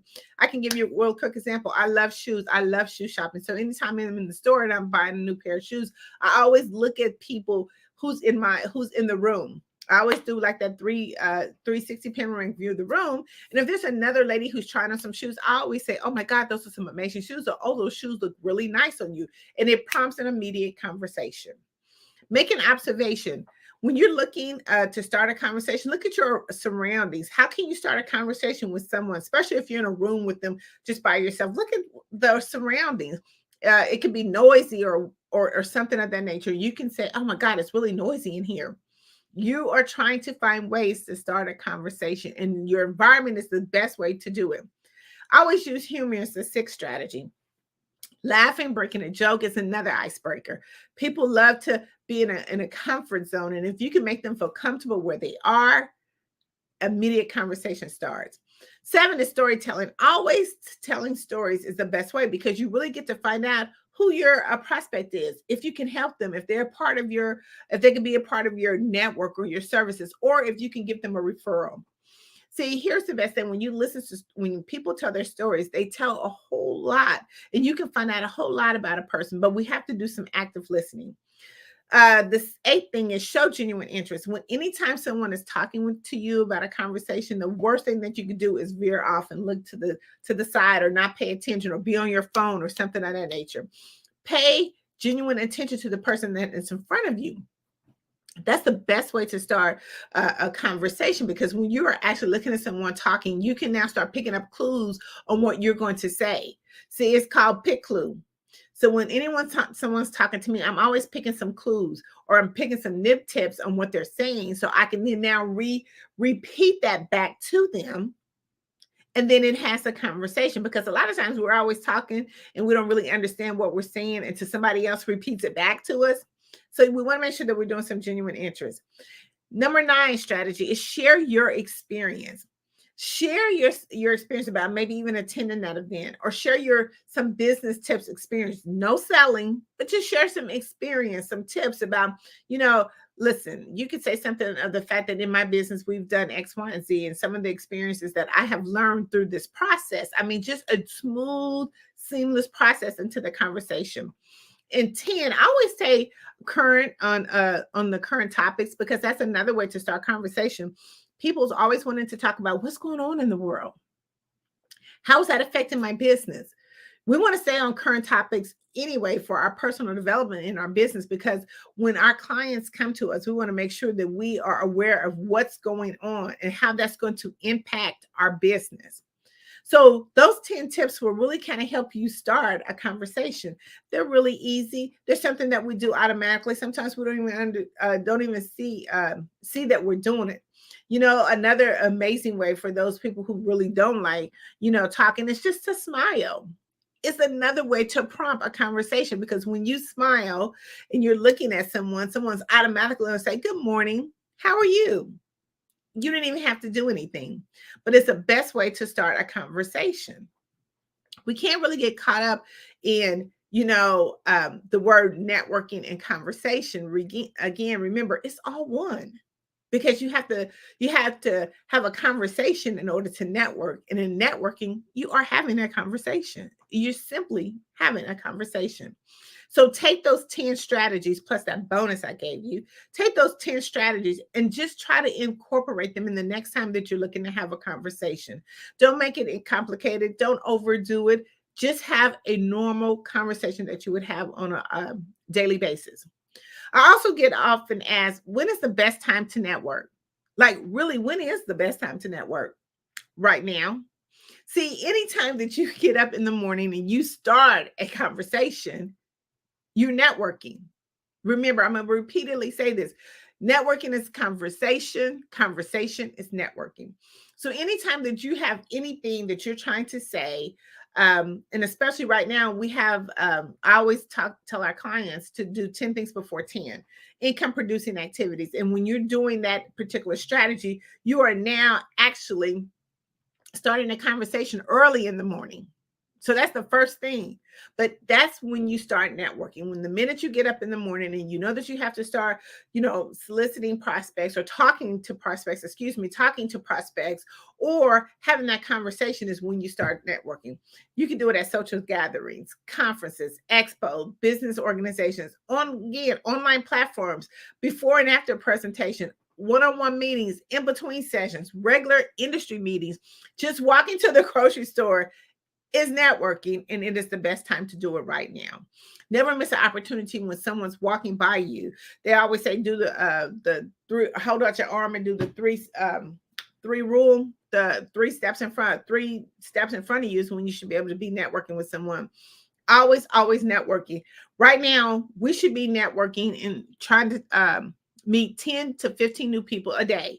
If you actually talk to 10 to 15 people a day, that's over 300 leads in your pipeline that you can have by the end of the month, or 300 new people in your network that you could be constantly sending out information to. But here's the thing about it is mastering of communication, networking comes with so many benefits. And let me share just a few of those benefits with you. One of the benefits is it enhances your negotiation. See, when we're actually networking and we're communicating, it helps us to start negotiating our opportunities. We can now kind of get the feel and the rhythm of how we can now position our business in order to get the maximum from the person that we're talking to. Another benefit it talks about in what we're doing is trust building. See, over time, the more that you're communicating and networking and being out in the environment, you are building trust that you are here for the long haul. But people now can see you. They see you out everywhere. They see you talking. They see your message. They see your brand. You're building trust. Successful networking helps you to engage in others. Here's the thing when we talk about networking or communication is that we're putting ourselves in different environments where we can be able to now negotiate with other people. We can see a little bit of their form. It's a learning process. It gives you confidence too as well, because now you can see how other people talk, how other people engage. I mean, I don't know if you ever seen the movie Shark Tank. It's an awesome television show where they talk about negotiation and how they do it. But it's successful networking because it's helping you to engage with others. Another benefit is you have strong connections. It helps you to understand and relate to others and building long-term relationships. I can't say how much the power of communication and networking goes. I was just at a conference over the weekend, happened to meet a beautiful, beautiful lady, beautiful spirit that I have met her on a virtual network platform, and it was 6 years ago. But because we had that strong connection, I finally got to meet her in person. So it's nothing like being virtually now in person, but the longevity of the relationship came through communication and networking. It builds loyalty. So when you receive support from others, it helps you. It's a part of when you're networking and communication, people now and again know, like, and trust you. So you're building that support. You're being loyal to them. Some other benefits is that it helps you to increase your visibility. When we go to networking events or we're showing our brand across many different platforms, people now start to recognize who we are. Tapped In magazine is a global recognized publication because we have increased and enhanced and 10 times X our visibility to make sure that we're seen in the marketplace. And when you increase your visibility, it brings on so many opportunities. Again, when you're trying to put that mass message out to the community, it is communication, but it's also networking. Another benefit is collaboration. It leads to partnership. Mastering the art of communication leads to partnerships and joint ventures. It can help you expand your reach and offer new avenues that maybe sometimes you wouldn't be able to even offer, and to grow your business. You get access to resources. See, when we do this thing effectively and efficiently, it can give us so much information to help us be that one-stop shop for our clients. It gives you information, it gives you tools, it gives you introduction to individuals that you really would have never again met if you wouldn't expanding the part or trying to master the art of communication. It gives you brand awareness. I've been kind of talking about, our brand like Tapped In magazine, because we are so into the communication space, and we're trying to make sure that we maximize our effort, our brand comes along with it. Now, just because you have a brand, you are communicating. Your brand is the message. And you want to make sure that you are communicating and networking, or networking and communicating your brand. And that's a benefit when you actually master the art of communication.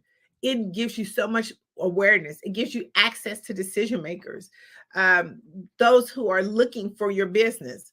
It's making your pitching ideas or discussion opportunities easier.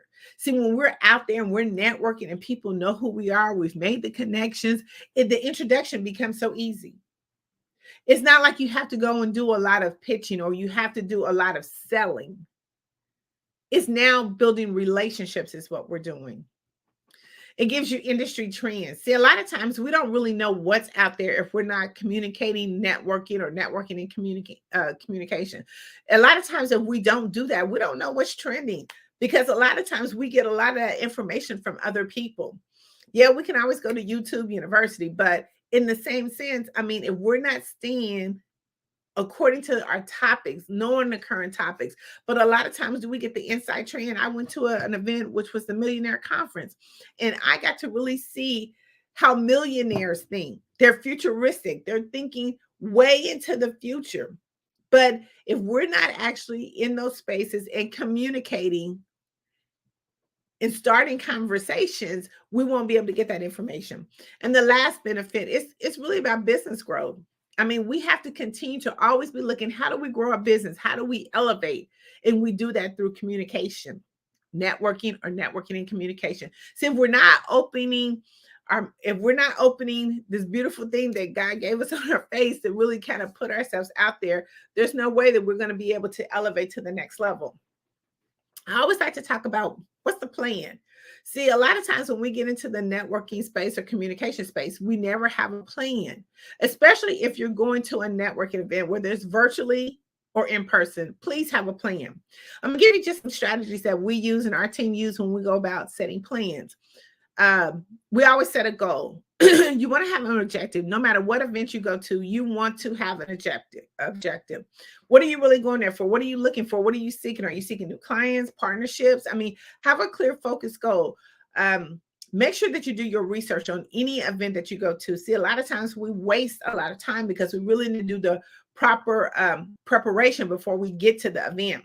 Make sure that you do the research. Make sure that you know who's there, who's hosting it, how long they've hosted it. Let's talk about how do we prepare our introduction. Instead of focusing on selling, I mean, we need to be preparing ways to make an impression. See, a lot of times we go to networking events and we want to flip our cards. You know, the best blackjack dealers is people who go to networking events and just flip cards, okay? Because they're hoping to land that perfect person. But see, if you prepare your introduction and not think about selling, but how do I make an impression on the person that I'm going to see, or how am I make an impression when I go into this event? That's the plan. You know, we want to make sure it's adaptable to no matter what audience you go to, but you want to be able to prepare. How do I make an impression? Don't think about, you know, my pitch or selling. How do I make an introduction? Another thing, when you go to an event, whether it's virtual or in person, make sure you have all the essentials that you need. Make sure your phone is charged up. Make sure that you have your scannable business card. Make sure that it is all up to date. Please don't go and think that you can go to a networking event and we don't circumvent. See, one thing before we go as a part of a preparation or getting our plan together is make sure that all of our links are working. Make sure that the phone number is clearly on there. Make sure my name is visible on there. Make sure if I have any new promotionals that I'm going to give out, make sure all that is updated, because now we can just do that scan card, and we want to make sure that they get immediate access to it. And we want to make sure that everything's up to date, because the last thing that they're going to do, they're not going to be looking for us. See, they're not going to be looking for us. If the information is not correct, when we actually put it out there, you can forget your prospect trying to find you, because they're not going to do it. They're going to say, listen, you are in a business setting. You are out here networking and prospecting your business. This is your brand. And we want to make sure that all of our information is correct, because if it's not, you can forget a prospect trying to go back and try to find that information and trying to look for you, because they're not going to do it. The next thing too, we want to do some active listening. I've talked about it a little bit in the previous conversation, but active listening shows genuine interest and ask some open-ended questions. When you're at a networking event, let's really maximize it. Ask questions that you're looking for. Don't make them related to a selling pitch, but ask questions of how you could, how this person can help you, or what do they have, what's unique about them, because you're looking for them ultimately maybe to be your client, or you're looking to give them clients. It's the best way to really connect with the relationship. Make sure when you go to an event to at least connect with 5 people. Do not go to a networking event and at least connect and walk out empty-handed, because you have wasted valuable time. I see so many people that go to networking events where they're at conferences and things of that nature. It could be a whole room of people, but you failed to go and introduce yourself or make 5 connections. So make sure that you're staging contact information. Next thing, you can join their Facebook group. Most of these conferences, networking events, and things of that nature, they have a Facebook group. Because see, they're wanting to start the community and the communication before people even get there. And the best way for you to be able to break the ice or where it won't be so awkward when you get there, if you start connecting with people in that Facebook group, then when you actually see them at the event, you can be like, oh, you know what? I'm glad to meet you. We've been exchanging some information, so now you already have a conversation going. So it's not awkward. You don't have to put on that pretend facade to say that you like being there when you really don't like being there, or you want to meet people because you have to, but you've already met them in the process. The last thing I want to talk about is a plan is do a follow-up process. Listen, things happen, life happen. Within 24 hours, you've forgotten about. So right then and there, when you're talking to a prospect, set up a chat conversation with them, a virtual or a coffee conversation with them. Do it immediately. Hey, what does your schedule look like, Wednesday of next week? Love to kind of learn more a little bit about what you're doing. Is 9 o'clock, 10 o'clock good for you? And if you're doing some active listening, you can now kind of pinpoint how the conversation is going to go when you actually meet them. Real quickly, virtual, if you're doing virtual, listen, again, make sure that your setup is good. Make sure that there's no weird stuff behind you. Make sure that you have a nice, quiet, comfortable place that you're going to be engaging in the virtual conference or conversation. Make sure that all your tools are working. It's nothing like if you get onto a virtual event and your mic ain't working or your screen ain't working. Please do not get on a virtual event and do not show your face, because you are doing business with people who you can see. That is so important. If you are not prepared to be on that virtual conference or call, do not get on it. Do not get on it. I teach all the time about the importance of interacting with someone, and I cannot interact with you if I'm looking at your screen. So make sure that you are on there. Again, make sure that you're taking notes. A lot of times we don't take notes, and then we think we're going to get the replay. No, take notes, because we can actually miss something. Note takers are money makers. I always say that. And I always speak up. Because it's important for people to see that you're in the room. Again, it is when we're thinking about what our plan is, make sure that you map it out. I have in my office a a blueprint. So when I go to a networking event, I'm going to hit these 5 things on my blueprint. So when I come back, I know exactly that I've been able to maximize my time at it, whether it's a virtual or whether it's an in-person event. Real quick, we're going to talk about, what type of networker are you? What kind of networker are you? Now, a lot of people, we don't really kind of think about this when we go into a networking event, but there's 8 different type of networkers. And when you go into a room, you want to feel comfortable. This is the best way for you to feel comfortable, because you now know what to look for in the room. I always say when you go into a networking room, do a 3 panoramic view of the room. Look and see what everybody is doing in the room. And the reason why I say that, because it helps you to be able to navigate where you want to be. See, we already going to the events because we really kind of don't want to. But if we know how to network within the groups, then it makes it so much easier. I'm gonna give you real quick, 8 quick ones real quick. So the first one is the social butterfly. This is the type of person, when you look into the room and you see everything that's happened, you'll be able to identify this person. The social butterfly person is the one who is the attention grabber. She's the socialite who's making the biggest noise, laughing, giggling, all kind of people around her, because she's loving the event and she's wanting you to come into the fold so she can start introducing you to people in the event. But this is a social butterfly. She will be in the corner, probably maybe two when you come in, maybe to the right of the room or the left, whichever way you come into, she's going to be there. That person's going to be there. It's going to be a group of them. The second person is the expert or the business promoter. These people, this type of networker, they're so highly knowledgeable. See, these people are not trying to network. They're just trying to tell you their business. They're just giving you some good old advice about what's going on. They're sharing their valuable expertise with you. See, when they attend the event, they're just there to promote their business only. Just to promote their business only. It's like, if you're, and people tend to be around them because, see, it's kind of like if you had a Pinto versus a Lexus. You're going to go to the higher grade because these people, you're going to feel knows what they're doing. They've been in the industry. They've been in the business. And so these type of people are going to be suited down, very, nonchalant, maybe have a small drink in their hand, just very kosher people. The next one is I want to call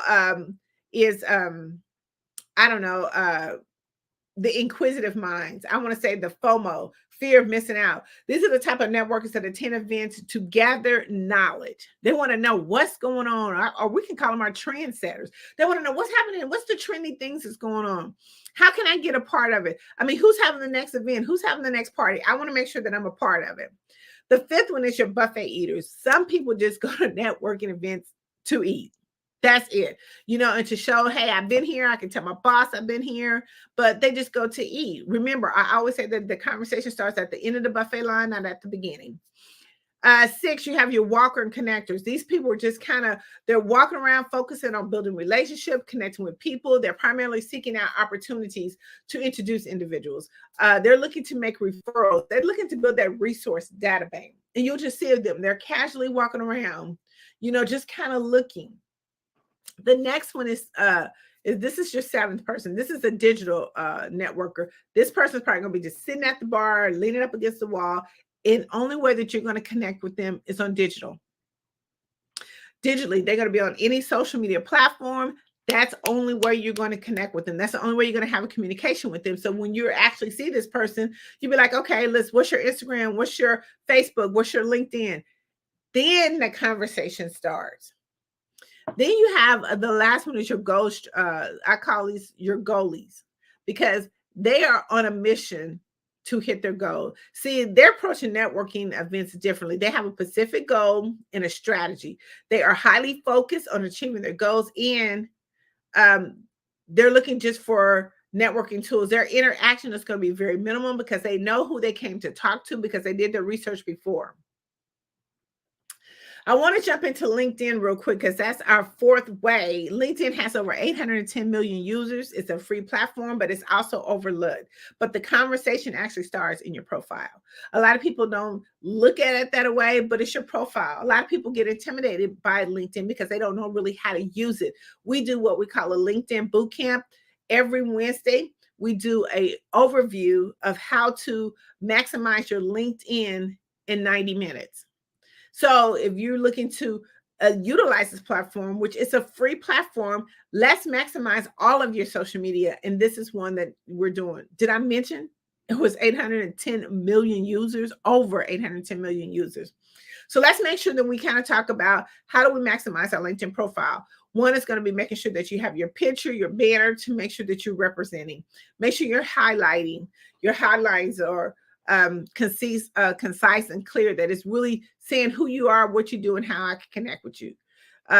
We want to talk about your summary, like make your summary where people can feel inviting into your conversation. That's that know, like, and trust where we build it right there in that summary. Your experience, talk about, your accomplishments, how you helped people, how you've done things for people. Your skills should be something that people endorse, that they can say that, hey, you know what? I endorse her on networking. I endorse her on marketing or content creating. Make sure that we're putting our education there, all of our education, no matter how long. Some people say, well, I'm not going to put that. No, anything you've done should be in there. Your certification should be in there. I mean, anything that you've done, licensing, training, that showcase your expertise. You are building a conversation because see, within LinkedIn, now they're trying to change their format. You could tell what's important and what they found from maybe doing over surveys, what's important. They've now kind of put the most important stuff at the top.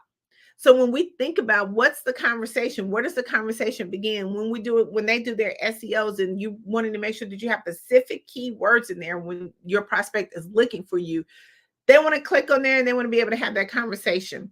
A lot of times we want to know, who are you? Who are you and how do you serve? And that's where your volunteer experience goes. What kind of causes do you support? I mean, that's a part of the whole communication. In a media attach, if you've been in news, press release, magazines like Tapped In magazine, if you've been in any of this stuff, please put it into your profile. Because what happens is everybody say you want to make sure that you're Googleable. So when they look at you and they find that, oh, okay, this is a person that might could be able to help my clients, or this may be a person that maybe can help my organization, they're going to do more extensive research on you. And they're going to hit that, what they call Google button. And they want to make sure that all of this stuff shows your credibility. Make sure that you engage in networking, participate in LinkedIn groups, share some valuable information with what you're doing. It's not so important about, being on these platforms, but when we're on the platforms, we have to make sure that we utilize them. Remember, I said networking, conversation is networking. It all is every time that you put anything out on social media, that means you're trying to have a conversation with someone. You want someone to click on your information. You want people to like, share, and comment on your information, but it has to be clear, concise, even memorable. People got to understand who you are and what you do. I always tell people that once you really identify that, you now build walking billboards that are doing the communication and networking for you. See, and what I mean by a walking billboard is that once people really know who you are, they will send your message for you even when you're not in the room. Let me say that again. They'll send your message for you when you're not even in the room. You've been put in rooms right now that you don't even know that you've been put in because of the message, your branding, the visibility, your communication, how you've networked. You've made that reputable conversation. So listen, I just want to say right now, Tapped In magazine is amazing. And we didn't get there, but we can help you to be able to do all those things. Go to TAPIN, TAPIN magazine.org. Thank you so much, Dr. Tandra Price. It's been amazing listening to you not only talk about network, you are the network ninja, but also about LinkedIn, which is a lot of people's Achilles tendon. So thank you so very much for that information. Genius is coming, and I will see you on the other side. Thank you. Hello, I am Dr. Eric Kelly III, the visionary strategist and founder of the Black Business Olympics. I invite you to showcase your Black-owned businesses on the Black Business Network global stage. The Black Business Olympics is a global Black Business Network platform that propels Black-owned businesses into the international spotlight. By showcasing your business on the Black Business Olympics platform, you can reach a worldwide audience of potential customers, partners, and investors. You can also establish yourself as a thought leader, an expert in your field, attract lucrative partnerships, and more speaking engagements. In addition, the Black Business Olympics platform provides a valuable opportunity to connect and collaborate with like-minded entrepreneurs and business professionals from around the world. This can lead to new business opportunities, ideas, and relationships. Finally, by sharing your story and expertise on the Black Business Olympics platform, you can inspire and empower others. This is a powerful way to make a positive impact on the world and leave a lasting legacy. If you are a Black-owned business owner, I encourage you to seize the opportunity to showcase your business on the Black Business Olympics platform. It is a once-in-a-lifetime opportunity to make an indelible mark on the world. Be one of the 1,000 visionary entrepreneurs who are changing students' lives, shaping industries, and leaving an unforgettable legacy for their families. Unleash your voice on our global stage and watch your business thrive. Black Business Olympics is one of the largest Black business showcases in the history of Black business in the world. Yes, the entire world. Just give me a call today at 919-308-9090.